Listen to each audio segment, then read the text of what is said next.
Hi అండి అందరికీ కూడా మా విద్యాలయం యూట్యూబ్ ఛానల్కి స్వాగతం. అయితే మనం ఈ యొక్క ఆంధ్రప్రదేశ్ మోడర్న్ హిస్టరీలో భాగంగా ఈ యొక్క బ్రిటిష్ వారు ఎవరైతే ఉంటారో వాళ్ళు మన యొక్క ఉత్తర సర్కారుల ప్రాంతాన్ని కావచ్చు, అదేవిధంగా దత్త మండలాలు లేదా రాయలసీమ ప్రాంతాలను కావచ్చు, వారు ఏ విధంగా ఆక్రమించుకున్నారు, చిత్తూరు నెల్లూరు ప్రాంతాలను ఏ విధంగా ఆక్రమించుకున్నారు, ఉత్తర సర్కారులను ఏ విధంగా ఆక్రమించుకున్నారు, ఇదంతా కూడా ఒక వరుసగా మనం మాట్లాడుకుంటూ వస్తున్నాం. అంటే ప్రధానంగా మన భారతదేశానికి వచ్చినటువంటి విదేశీ వర్తకులు ఎవరైతే ఉంటారో వాళ్ళని మనం ఎలానో ఆర్డర్ వైజ్ చెప్పుకున్నాం. అంటే మనకి ఈ యొక్క పోర్చుగీస్ వారు కావచ్చు, డచ్ వారు కావచ్చు, బ్రిటిష్ వారు కావచ్చు, డాన్స్ వారు కావచ్చు, ఫ్రెంచ్ వారు కావచ్చు, వీళ్ళందరి గురించి. అయితే అది ఇండియన్ హిస్టరీ పాయింట్ ఆఫ్ వ్యూలో అయితే మన యొక్క ఏపీ హిస్టరీ కన్వయింపజేసుకునేటప్పుడు ఇండియన్ హిస్టరీలో ఏ విధంగానైతే ఓవరాల్ భారతదేశ చరిత్రలో విదేశీ వర్తకుల్లో బ్రిటిష్ వారు, ఫ్రెంచ్ వారు మిగిలిన తర్వాత వారిద్దరికీ మధ్య యుద్ధాలు జరిగాయో, as well as same Andhra Pradesh విషయంలో కూడా ఆంధ్రప్రదేశ్ విషయంలో పెత్తనం చలాయించడం కోసం, ఆంధ్రప్రదేశ్ విషయంలో ఈ యొక్క భూమి శిస్తును విధించేటటువంటి హక్కులు పొందడం కోసము, సో ఇలా ఆంధ్ర ప్రాంతంలో కూడా ఈ బ్రిటిష్ వారు, ఫ్రెంచ్ వారికి మధ్య కాన్ఫ్లిక్ట్స్ అనేవి రావడం జరిగింది.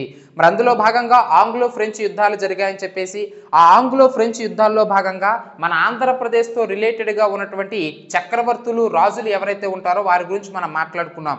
శ్రీకాకుళం జమీందారు కావచ్చు, బొబ్బిలి జమీందారు బొబ్బిలి రాజా రంగారావు కావచ్చు, తన యొక్క బావమరిది తాండ్ర పాపారాయుడు కావచ్చు, మన యొక్క విజయనగర డైనెస్టీకి సంబంధించి బుస్సీతో చేతులు కలిపినటువంటి పెద్ద విజయరామరాజు కావచ్చు, ఆనంద గజపతిరాజు కావచ్చు, చిన్న విజయరామరాజు కావచ్చు, వీళ్ళందరి గురించి కూడా మనము ఈ ఆంగ్లో ఫ్రెంచ్ యుద్ధాల్లో భాగంగా ఫ్రెంచ్ వారికి సపోర్ట్ చేసిన వారు, ఆంగ్లేయులతో జతకెట్టిన వారు, మన యొక్క ఆంధ్ర ప్రాంత కింగ్స్ అందరి గురించి కూడా మనం మాట్లాడుకున్నాం. సో ఇలా ఏది ఏమైనప్పటికీ చివరికి ఆంగ్లో ఫ్రెంచ్ వార్స్లో పెత్తనం అంటే పైచేయి సాధించింది ఎవరంటే బ్రిటిష్ వారు అని చెప్పేసి చెప్తా ఉన్నాం. సో ఇలాంటి బ్రిటిష్ వారు మన ఉత్తర సర్కారులు, మన యొక్క దత్త మండలాలు, రాయలసీమ ప్రాంతాలు, నెల్లూరు, చిత్తూరు ప్రాంతాలను ఆక్రమించుకున్నారని చెప్పినాం. సో ఇదంతా మనం గత క్లాస్తో కంప్లీట్ చేసుకున్నాం.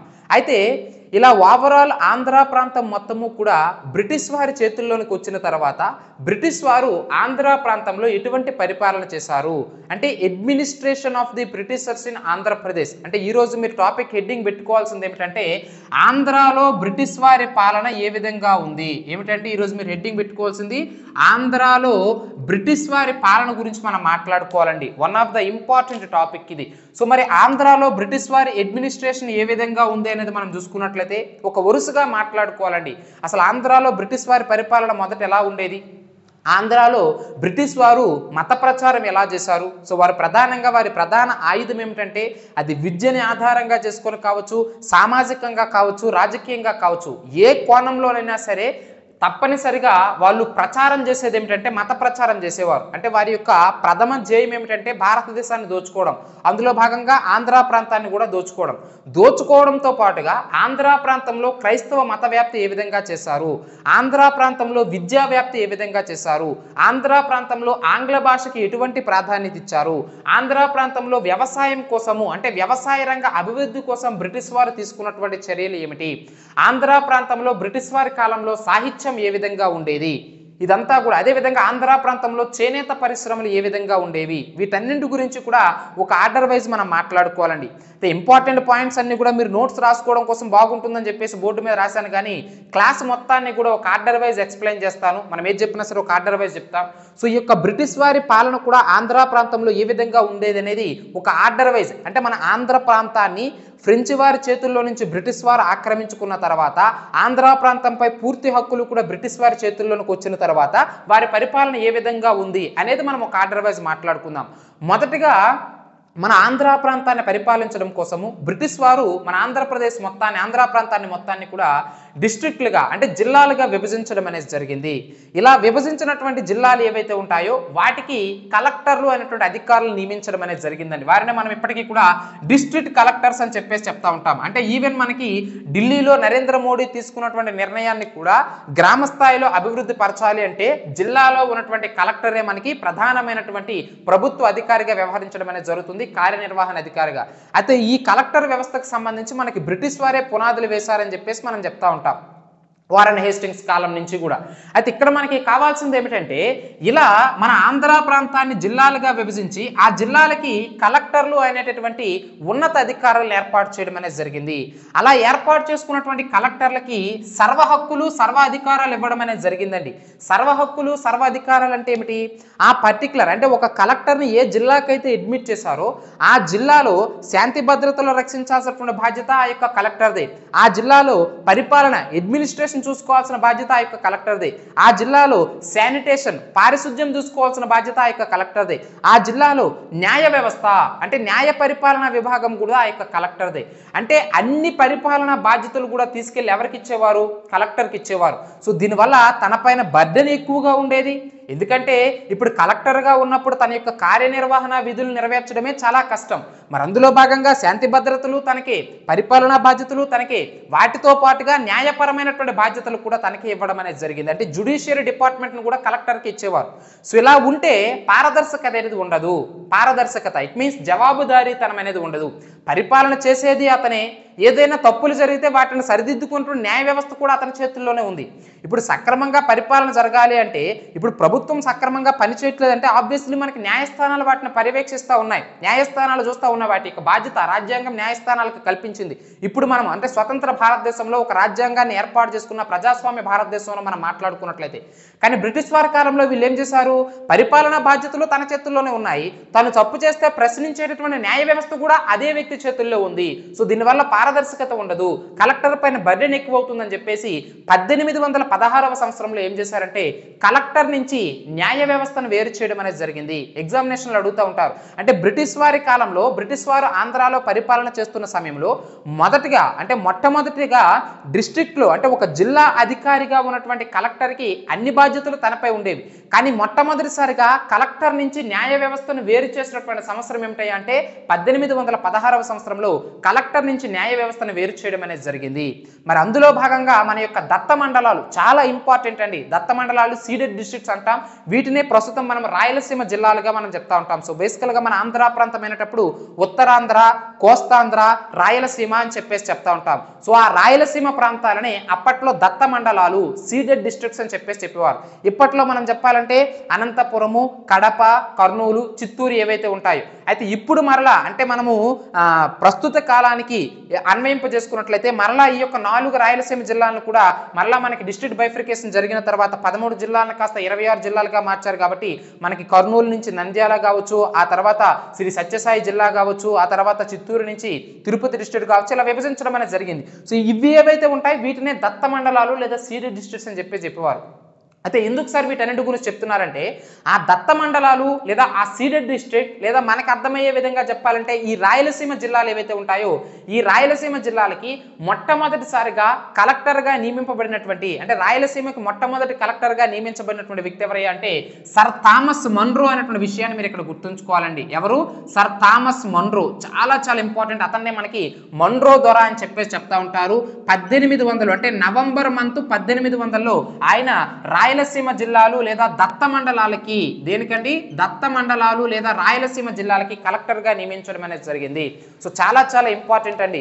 ఎందుకంటే మన్రో యొక్క జీవిత చరిత్ర గురించి మనం మాట్లాడుకుంటే ఎంతో సేవ చేశాడు. అంటే అతను బ్రిటిష్ వ్యక్తి అయినప్పటికీ కూడా మన ఆంధ్ర ప్రాంతానికి సేవ చేసినటువంటి వ్యక్తుల్లో మనం వేళ్లపై లెక్క పెట్టినటువంటి వ్యక్తుల్లో మన్రో కావచ్చు, సిపి బ్రౌన్ కావచ్చు, సర్ ఆర్థర్ కాటన్ కావచ్చు, వీళ్ళందరూ కూడా బ్రిటిష్ వ్యక్తులు అయినప్పటికీ కూడా మన ఆంధ్ర ప్రాంత సాహిత్యానికి మన ఆంధ్ర ప్రాంత ప్రజలకి విడదీయరైనటువంటి బంధం అనేది ఉందండి. వాళ్ళందరి గురించి ఈరోజు క్లాస్లో మనం మాట్లాడుకుందాం. సో అలాంటి సర్ థామస్ మన్రో ఎవరైతే ఉంటారో అతను భిన్న రోల్స్ పోషిస్తూ వచ్చాడు. మొదట బ్రిటిష్ వారి సైన్యంలో సైనికుడిగా పనిచేశాడు. ఆ తర్వాత దత్త మండలాలకి కలెక్టర్ అయ్యాడు. ఆ తర్వాత మద్రాసు ప్రాంతానికి గవర్నర్ కూడా అయ్యాడు. ఇలా వివిధ రకాల హోదాలు అనుభవిస్తూ వచ్చినటువంటి వ్యక్తి సర్ థామస్ మన్రో. సో అలాంటి వ్యక్తి దత్త మండలాలకి మొట్టమొదటి కలెక్టర్గా నియమించడం అనేది జరిగింది. అయితే మొదటి దత్త మండలాలన్నీ కూడా ఒకే జిల్లాగా ఉండేవండి. అంటే ఇప్పుడు మనం చెప్తున్నటువంటి ఈ చిత్తూరు, ఈ తిరుపతి, ఈ యొక్క శ్రీ సత్యసాయి జిల్లా, ఈ వైఎస్ఆర్ కడప జిల్లా, ఈ కర్నూలు జిల్లా, ఈ నంద్యాల జిల్లా, ఈ అనంతపురం జిల్లా, ఏవైతే ఇప్పుడు మనం చెప్తున్నామో రాయలసీమ జిల్లాలని చెప్పేసి ఇవన్నీ కలిపి అప్పట్లో ఒకటే జిల్లాగా ఉండేది. దత్త మండలాలన్నీ కలిపి ఒకటే జిల్లాగా ఉండేది. ఆ దత్త మండలాలన్నింటికీ కలెక్టర్ ఎవరయ్యా అంటే సర్ థామస్ మన్రో ఉండేవాడు. అయితే ఈ దత్త మండలాలన్నీ కలిపి ఒకే దగ్గర ఉంటే పరిపాలన అనేది కష్టమవుతుంది. ఎందుకంటే రాయలసీమ మొత్తం అంటే చాలా ఎక్కువ ప్రాంతం, దాని మొత్తానికి ఒకటే కలెక్టర్ అంటే అది పరిపాలన అనేది, అడ్మినిస్ట్రేషన్ అనేది పారదర్శకత ఉండదు అని చెప్పేసి కాలక్రమేణా ఆ యొక్క దత్త మండలాల నుంచి వివిధ రకాల జిల్లాలు ఏర్పాటు అవ్వడం అనేది జరిగింది. మరి వాటిని ఇక్కడ రాశాను చూడండి. సర్ థామస్ మన్రో 1800 సంవత్సరంలో దత్త మండలాలకి కలెక్టర్గా నియమించడం అనేది జరిగింది. ఆ తర్వాత 1808లో బళ్ళారి అదేవిధంగా కడపలు అనేవి 2 ప్రత్యేక జిల్లాలుగా ఏర్పాటు అవ్వడం అనేది జరిగింది. ప్రస్తుతం ఈ బళ్ళారిని తీసుకుంటే మనం కర్ణాటకలో మాట్లాడతాం. ఒకప్పుడు బళ్ళారి అనేది మీకు తెలుసు, మన యొక్క తెలుగు ప్రాంతం ఎప్పటికీ కూడా కర్ణాటకలో ఉన్నటువంటి బళ్ళారి ప్రాంతంలో majority of the people Telugu మాట్లాడుతూ ఉంటారు. సో కాబట్టి అప్పట్లో మన ఆంధ్ర ప్రాంతంలో భాగంగా ఉండేది. కాబట్టి 1808లో దత్త మండలాల నుంచి బళ్ళారి ఒక జిల్లాగా, కడప ఒక జిల్లాగా విడిపోవడం అనేది జరిగింది. ఆ తర్వాత 1858లో కర్నూలు ఒక జిల్లాగా విడిపోవడం అనేది జరిగింది. ఆ తర్వాత 1882లో అనంతపురం అనేది ఒక జిల్లాగా, ఇంకా ఫైనల్ గా 1911లో చిత్తూరు ఒక జిల్లాగా విడిపోవడం అనేది జరిగింది. ఇలా విడిపోయిన జిల్లాలు అనేవి మరలా జగన్మోహన్ రెడ్డి ప్రభుత్వ కాలంలో రీసెంట్ గా 2023 జనవరి మంత్ లో మరలా చిత్తూరు నుంచి తిరుపతి జిల్లా కావచ్చు, కర్నూలు నుంచి నంద్యాల కావచ్చు, ఇవన్నీ అనంతపురం నుంచి సత్యసాయి జిల్లా కావచ్చు, ఇవన్నీ కూడా విడిపోయి, ఇవన్నీ కూడా మనం కరెంట్ అఫైర్స్ లో భాగంగా మాట్లాడుకున్నాం.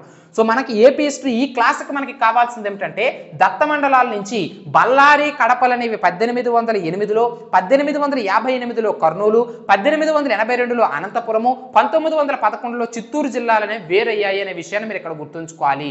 కలెక్టర్ నుంచి న్యాయ వ్యవస్థను ఎప్పుడు వేరు చేశారు చూడండి, ఇక్కడ రాశాను 1816 judiciary powers separation from the collector. అంటే కలెక్టర్ అన్ని బాధ్యతలు కూడా కలెక్టర్ పైనే ఉన్నాయి కాబట్టి న్యాయ వ్యవస్థని కలెక్టర్ నుంచి వేరు చేయడం అనేది జరిగింది. నువ్వు ఎక్కడి నుంచి అంటే 1816 నుంచి కలెక్టర్ గా ఉన్నటువంటి వ్యక్తులు కేవలం పరిపాలనా బాధ్యతలు, శాంతి భద్రతలు మాత్రమే చూసుకోండి, న్యాయ వ్యవస్థను వేరే వారికి అప్పచెప్తున్నామని చెప్పేసి కలెక్టర్ నుంచి జుడిషియరీ వ్యవస్థను 1816 నుంచి కూడా వేరు చేయడం అనేది జరిగింది. ఆ విషయాన్ని మీరు ఇక్కడ ప్రధానంగా గుర్తుంచుకోవాలి. అయితే ఆ తర్వాత మనకి బ్రిటిష్ వారి ఆర్థిక విధానాలు ఏ విధంగా ఉండేవి అంటే ఎకనామిక్ పాలసీస్ ఏ విధంగా అవలంబించారంటే ఇండియన్ హిస్టరీకి మరలా మనం వెళ్ళాలి. ఎందుకంటే భారతదేశం మొత్తం మీద అమలు చేసినటువంటి ఆర్థిక విధానాల్ని ఆబ్వియస్లీ మన యొక్క ఆంధ్ర ప్రాంతంలో కూడా అమలు చేయడం అనేది జరిగింది. చాలా ఇంపార్టెంట్, ఈ విషయం గుర్తుంచుకోవాలి.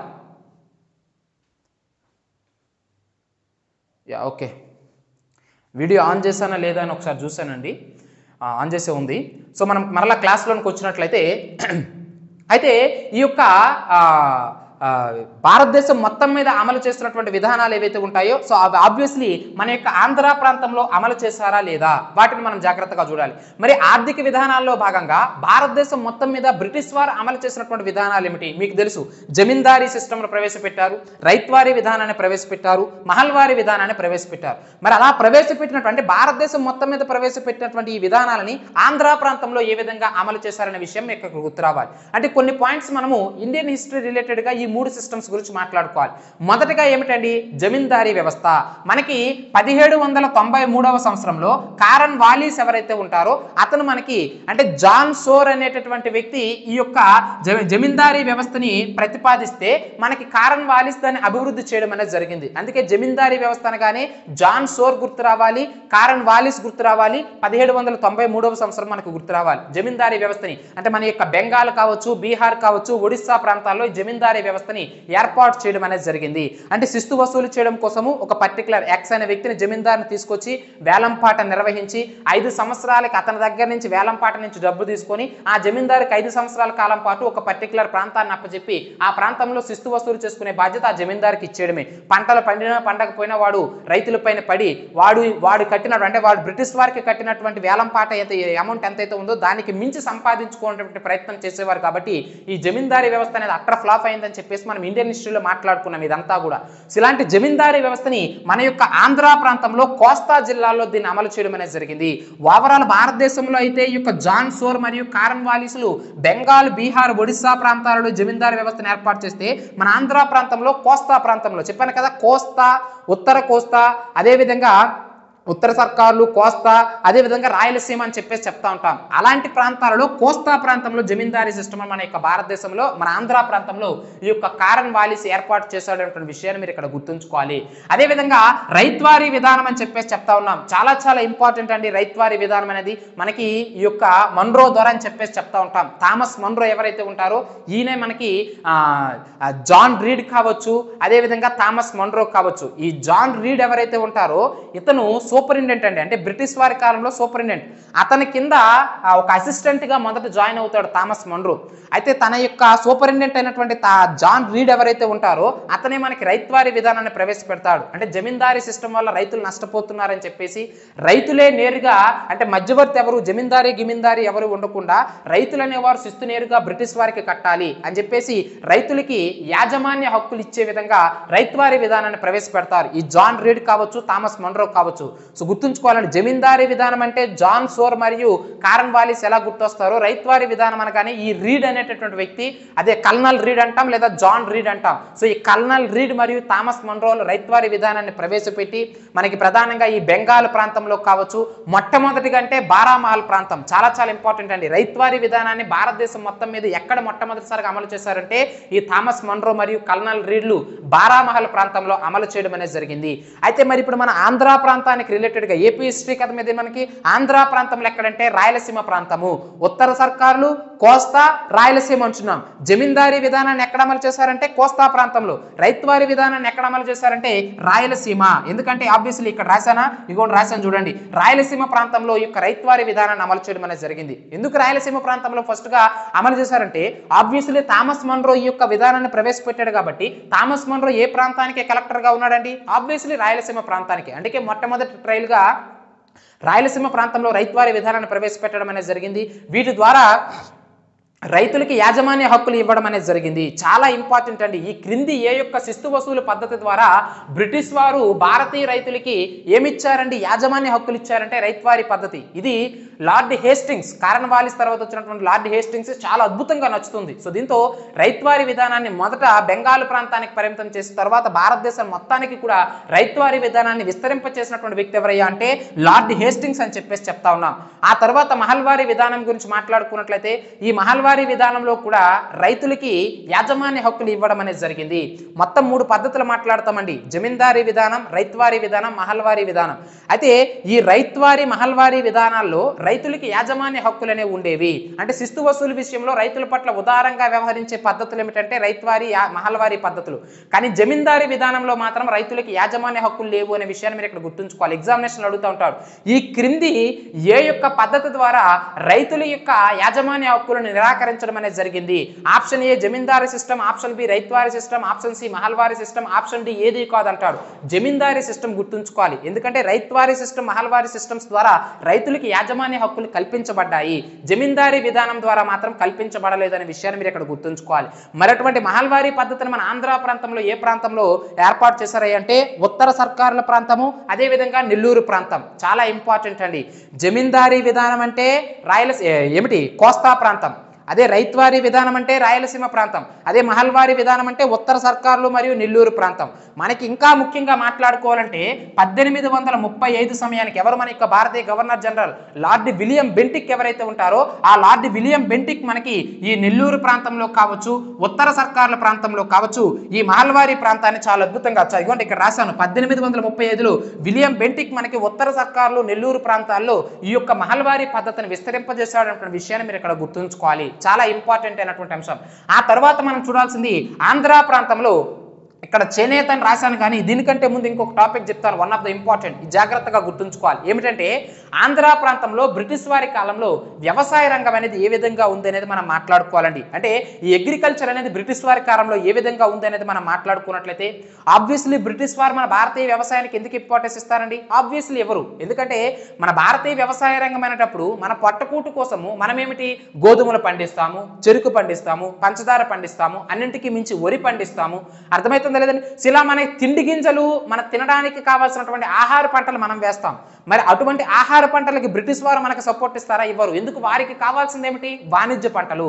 సో ఆబ్వియస్లీ ఇక్కడ ప్రైమరీ పాయింట్ మీరు గుర్తుంచుకోవాల్సింది ఏమిటంటే ఆంధ్ర ప్రాంతంలో వ్యవసాయానికి, ఆంధ్ర ప్రాంతం అనే కాదు ఓవరాల్ భారతదేశం మొత్తం మీద కూడా వ్యవసాయానికి బ్రిటిష్ వారు ఇంపార్టెన్స్ అనేవారు ససేమిరా ఇవ్వరు.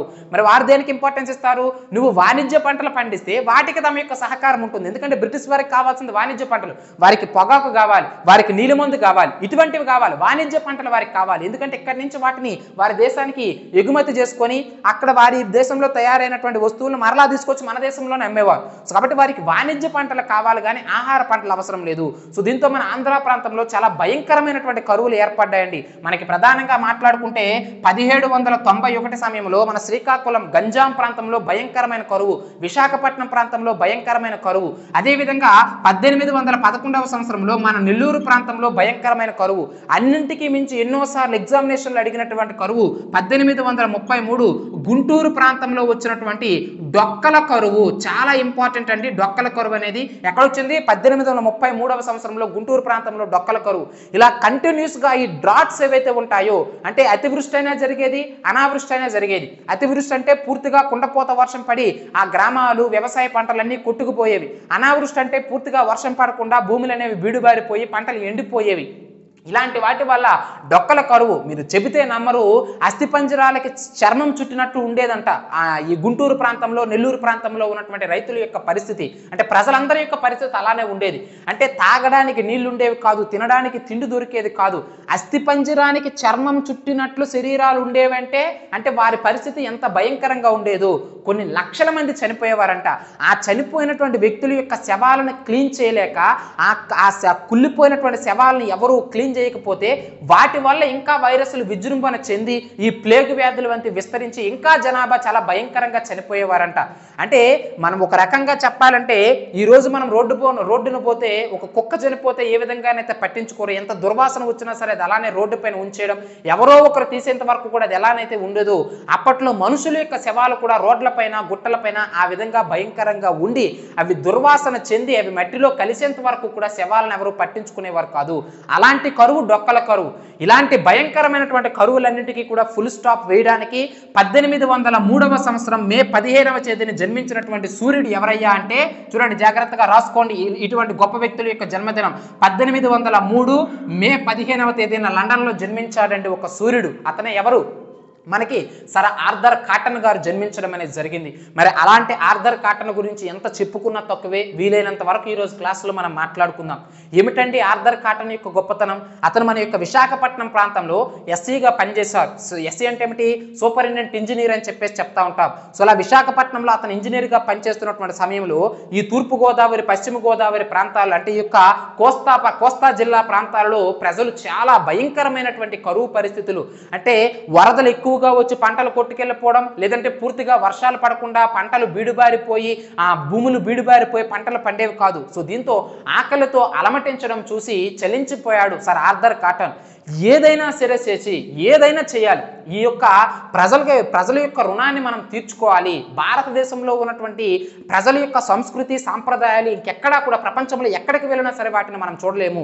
ఇలాంటి వ్యక్తులు ఆకలితో అలమటిస్తూ ఉంటే నిజంగా ఆ ఆకలి బాధ నాకు తెలుస్తుందని చెప్పేసి బ్రిటిష్ వ్యక్తి అయినప్పటికీ కూడా బ్రిటిష్ వారిని ఒప్పించాడు. అయ్యా, ఎంతసేపు కూడా వాణిజ్య పంటలు భారతదేశంలో పండినటువంటి పంటలను తీసుకెళ్లి అక్కడ వస్తువులను తయారు చేసి మరలా వాటినే తీసుకొచ్చి వీళ్ళకి అమ్మి మన డబ్బును పోగు చేసుకోవడం కాదు. ఎవరి దగ్గర నుంచి అయితే మనం లాభాలు పొందుతున్నామో, ఏ దేశం అయితే వలసవాద దేశంగా మార్చి ఆ దేశం యొక్క సంపదను మనం దోచుకుంటున్నామో అలాంటి దేశం ఇప్పుడు కరువుతో ఏమిటి కొట్టిమిట్టాడుతూ ఉంది. ఈ కోస్తాంధ్ర ప్రాంతాన్ని చూడండి, ఈ ఆంధ్ర ప్రాంతాన్ని చూడండి, చాలా భయంకరమైనటువంటి కరువులు వస్తూ ఉన్నాయి. ఏమిటి? జంతువులు చనిపోయినట్టుగా గుట్టలుగా ఈ యొక్క ప్రజలు చనిపోతూ ఉన్నారు. సో దయచేసి వారికి సంబంధించి ఆనకట్టలు కట్టాలి. ఎందుకంటే ఈ వర్షాలు వచ్చేటప్పుడు నీటిని నిల్వ ఉంచలేక నీటిని ఆనకట్టలు కట్టి రిజర్వాయర్లు కట్టి నీటిని నిల్వ ఉంచితే కొన్ని లక్షల వేల ఎకరాలకి సాగుని అందించవచ్చు. కానీ అటువంటి పరిస్థితులు ఏమీ లేవు. అలాంటి పరిస్థితులకు నేను పూనుకుంటాను. దయచేసి మీరు ఆర్థిక సహాయం చేయండి. ఎందుకంటే ఆఫ్టర్ ఆల్ అతను ఒక ఉద్యోగి, ఏదనుకున్నా పైనుంచి హైకమాండ్ నుంచి ఆర్డర్ రావాలి కదా.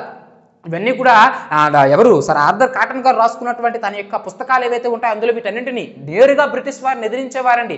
ఎంతసేపు లాభాలు ఆర్జించడం కాదండి, ఎవరి దగ్గరనే తెంచే మనం లాభాలు పొందుతున్నామో వారికి ఎంతో కొంత మనం మేలు చేయాలి అని చెప్పేసి అప్పట్లో లెటర్ రాస్తే సర్ ఆర్థర్ కాటన్ యొక్క గొప్పతనం తెలుసుకొని అప్పట్లోనే 4 లక్షల రూపాయల ఫండ్ రిలీజ్ చేశారు. అందుకే చెప్తా ఉంటారు మన యొక్క గోదావరి నది పైన అక్కడ మనకి ఏమిటి ఈ యొక్క ధవళేశ్వరం బ్యారేజీ ఏదైతే ఉంటుందో ఆ బ్రిటిష్ వారు ఎప్పుడైతే నిధులు విడుదల చేశారో 1847వ సంవత్సరంలో స్టార్ట్ చేస్తాడండి. 1847వ సంవత్సరంలో దేన్ని ఈ యొక్క ధవళేశ్వరం బ్యారేజీని కట్టడం. అలా స్టార్ట్ చేసి 5 సంవత్సరాల కాలంలో 1852 మార్చి 31వ తేదీ నాటికే ఆ యొక్క ఆనకట్ట నిర్మాణం అనేది పూర్తవుతుంది. అర్థమవుతుందా లేదా? సో చాలా చాలా ఇంపార్టెంట్ ధవళేశ్వరం ఆనకట్ట. ఆ తరువాత కాలంలో భారతదేశానికి స్వాతంత్రం వచ్చిన తర్వాత ఆంధ్ర ప్రాంతంలో ఉన్నటువంటి ఇంజనీర్లు ఆ యొక్క ధవళేశ్వరం ఆనకట్టను మరలా పునరుద్ధరించి వాటిని మరలా రీకన్స్ట్రక్ట్ చేసి దానికి సర్ ఆర్థర్ కాటన్ బ్యారేజ్ అని చెప్పేసి ఆ మహానుభావుడి యొక్క పేరు పెట్టడం అనేది జరిగింది. ఈ రోజు మీరు చూడండి గోదావరి ప్రాంతాల్లో గోదావరి జిల్లాల్లో మీరు నడిచినట్లయితే మన ఆంధ్ర ప్రాంతం యొక్క వ్యక్తుల యొక్క విగ్రహాలు ఎక్కడ కనిపిస్తాయో లేదో తెలియదు కానీ సర్ ఆర్థర్ కాటన్ గుర్రంపై కూర్చున్నటువంటి విగ్రహాలు మాత్రం ఎక్కడికక్కడ విచ్చలవిడిగా కనిపిస్తాయి. ఎందుకంటే ఈ రోజు గోదావరి ప్రాంతాల్లో కోస్తా ప్రాంతాల్లో ఎన్నో వేల కుటుంబాలు 4000 నోట్లోనికి వెళ్తున్నాయంటే దానికి గల కారణం సర్ ఆర్థర్ కాటన్ గారు నిర్మించినటువంటి ధవళేశ్వరం బ్యారేజీ. అంత గొప్ప పని చేసినప్పటికీ కూడా అతను ఆ కాలంలో 1850 కాలంలో అతను నిర్మాణం పూర్తి చేసిన తర్వాత 1852లో ఆ బ్యారేజీకి తన పేరు పెట్టుకోలేదండి, ధవళేశ్వరం బ్యారేజీ అనే పేరు పెట్టాడు. తరువాత మనం ఆ మహానుభావుడి యొక్క గొప్పతనాన్ని అలాంటి కారణ జన్ముల యొక్క గొప్పతనాన్ని గుర్తుంచుకోవాలనే ఉద్దేశంతో మనం అతని పేరు సర్ ఆర్థర్ కాటన్ బ్యారేజీ. ఇప్పటికీ మీరు చూడండి రాజమండ్రి వెళ్ళేటప్పుడు మన యొక్క వీణం వీరయ్య మన తెలుగు ప్రాంతంలోనే మొట్టమొదటి ఇంజనీర్గా పేరుగాంచినటువంటి వ్యక్తి వీణం వీరయ్య ఎగ్జామినేషన్లు అడుగుతూ ఉంటాడు. ధవళేశ్వరం బ్యారేజీ ఆనకట్ట నిర్మాణంలో సర్ ఆర్థర్ కాటన్కి సహాయం చేసినటువంటి తొలి తెలుగు ఇంజనీర్ ఎవరయ్యా అంటే వీణం వీరయ్య అనే విషయాన్ని మీరు ఇక్కడ గుర్తుంచుకోవాలి. నేను స్టోరీ విషయంలో చెప్పినప్పటికీ కూడా ప్రతి ఒక్క పాయింట్ కూడా మీరు రాసుకోవాలండి. ఎగ్జామినేషన్ పాయింట్ ఆఫ్ వ్యూ వీళ్ళందరినీ కూడా వీణం వీరయ్య గురించి అడిగాడు, ధవళేశ్వరం బ్యారేజ్ అడిగాడు, కాటన్ సర్ ఆర్థర్ కాటన్ గురించి అడిగాడు. ఇవన్నీ ఇంపార్టెంట్ అండి. సో ఈ వీణం వీరయ్య ఎవరైతే ఉంటారో ఇతను కూడా మనకి చాలా ఇంపార్టెంట్ అండి. ఎందుకంటే ఆనాటి కాలంలో అప్పట్లో 4 లక్షలు అంటే చాలా హై అమౌంట్. అంటే మనము పౌండ్స్లో చెప్పాలంటే ఇంగ్లాండ్ పౌండ్స్ అంటాం కదా, 1,50,000 పౌండ్లు రిలీజ్ చేశారండి బ్రిటిష్ వారు ఈ ఆనకట్ట నిర్మాణానికి సర్ ఆర్థర్ కాటన్కి. అయితే మన యొక్క భాషలో చెప్పాలంటే అంటే మన యొక్క ఇండియన్ రూపీస్లో చెప్పాలంటే అప్పట్లోనే 5 లక్షల రూపాయలు ఖర్చు అయిందట. అలా బ్రిటిష్ వారు నిధులు రిలీజ్ చేసిన తర్వాత 1947లో ప్రారంభించి 1952 మార్చి 31 కల్లా పూర్తి చేసి గోదావరి ప్రజల యొక్క ఆరాధ్య దైవంగా మారాడు సర్ ఆర్థర్ కాటన్. అలాంటి సర్ ఆర్థర్ కాటన్ మెచ్చినటువంటి ఇంజనీర్ ఎవరయ్యా అంటే వీణం వీరన్న. ఎందుకంటే బ్రిటిష్ వారు రిలీజ్ చేసినటువంటి నిధులు ఏవైతే ఉంటాయో అవి ఆనకట్ట నిర్మాణానికి సరిపోతాయి, కానీ తక్కువ కూలీలకి రైతులు దొరకాలి, వారిని నొప్పించాలి. అప్పట్లో ఆనకట్ట నిర్మాణం అంటే చాలా మంది ఒప్పుకోలే, అది కరెక్ట్ కాదు, ఆనకట్ట కడితే ఇంకా వరదలు ఎక్కువ అవుతాయి, మా భూములు కోల్పోతాము, ఆనకట్టను కట్టేటప్పుడు నీటిని నిల్వ చేయాలి, నీటిని నిల్వ చేసేటప్పుడు దాని యొక్క విస్తీర్ణం అనేది పెరిగి మా యొక్క ఆనకట్టకి యువతలో ఉన్నటువంటి దిగువ భూములు ఏవైతే ఉంటాయో మెట్ట భూములు ఏవైతే ఉంటాయి ఇవన్నీ కూడా మునిగిపోతాయి. సో కాబట్టి ఆనకట్ట కట్టడానికి వీలు లేదని చెప్పేసి మన యొక్క గోదావరి ప్రాంత ప్రజలే అప్పట్లో వ్యతిరేకించేవారు. ఇప్పుడు నేను ఏం చేయాలి, వారి భాష నాకు రాదు, తెలుగులో వాళ్ళ ఇంటికి వెళ్ళి వాళ్ళకి అర్థమయ్యే భాషలో చెప్పాలంటే వారి భాష నాకు రాదు, ఎలా ఒప్పించాలి, వారికి మంచి చేద్దాం అనుకుంటే వాళ్ళే వ్యతిరేకిస్తున్నారని చెప్పేసి సర్ ఆర్థర్ కాటన్ ఏమిటి ఏడుస్తున్నటువంటి సమయంలో కంటి నుంచి నిజంగా రక్తం గారిందట సర్ ఆర్థర్ కాటన్కి. మనకి మంచి చూడండి, ఒక బ్రిటిష్ వ్యక్తి మనకి మంచి చేయడం కోసం ఎంత తపన పడ్డాడు. ఆ సమయంలో వచ్చినటువంటి వ్యక్తే వీణం వీరన్న. ఇతను ఎందుకంటే మన తెలుగు వ్యక్తి కాబట్టి అందరినీ ఒప్పించాడు, అందరినీ ఒక దగ్గర సమావేశం ఏర్పరిచి ఆ ధవళేశ్వరం బ్యారేజీ ఆనకట్ట యొక్క ఇంపార్టెన్స్ ఏమిటి, అది కడితే ఎన్ని ఎకరాలు సాగు అవుతాయి, ఎంతమంది కుటుంబాలు రోడ్డున పడకుండా అందరికీ కూడా ఆహారం పండించుకునే విధంగా ఈ యొక్క సాగునీరు అందుతుంది అనేది అర్థమయ్యేలా చెప్పి తక్కువ కూలీకే, అంటే ఈవెన్ చాలా మంది వరకు కూడా మాకు ఎటువంటి డబ్బులు వద్దండి, మా కోసమే కదా మీరు చేస్తున్నారని చెప్పేసి ఫ్రీగా ఆనకట్ట నిర్మాణంలో మన తెలుగు వ్యక్తులు పాల్గొన్నారు. కొంతమంది అయితే తక్కువ డబ్బుకే ఎంతో కొంత మా పూట గడవాలి కాబట్టి ఎంతో కొంత డబ్బులు ఇవ్వండి అని చెప్పేసి ఇలా వీణం వీరయ్య అందరినీ కూడా ఒప్పించి తక్కువ కూలీలకి, కొంతమంది కూలీలు లేకుండా Veenam Veeraiah sir Arthur Cotton గొప్పతనాన్ని గుర్తించి ఫ్రీగా కూడా వర్క్ చేశారంట. ఇలా సుమారు 5 సంవత్సరాల పాటు కష్టపడి ధవళేశ్వరం బ్యారేజ్ నిర్మించినటువంటి సర్ ఆర్థర్ కాటన్ గారిని మనం జీవితాంతము కూడా గుర్తుంచుకోవాలి. మన విషయాలు పక్కన పెట్టండి, గోదావరి ప్రాంత ప్రజలైతే ఇప్పటికీ కూడా ఎవరైనా తమ వంశంలో ఎవరైనా చనిపోతే తమ కుటుంబంలో వారు పిండ ప్రదానం చేసేటప్పుడు సర్ ఆర్థర్ కాటన్కి కూడా పిండ ప్రదానం చేసి అతని పేరు కూడా తలుచుకునేవారంట. ఈవెన్ కాటన్ బతికున్నప్పుడు కూడా అతను కాటన్ నడుచుకుంటూ వెళ్ళిపోతూ ఉంటే గోదావరి నది పరివాహక ప్రాంతాల్లో ఉన్నటువంటి ప్రజలు ఆ సంధ్యావందనం చేసేటప్పుడు కాటన్ ఋషి అని చెప్పేసి తనకి సంధ్యావందనం చేసి తన పేరు జపించేవారంట. ఏమిటయ్యా అతను కాటన్ అని చెప్పేసి జపిస్తూ ఉన్నాడు, ఏమిటి అంటే మీరేనయ్యా మీ పేరే తలుస్తూ ఉన్నారు.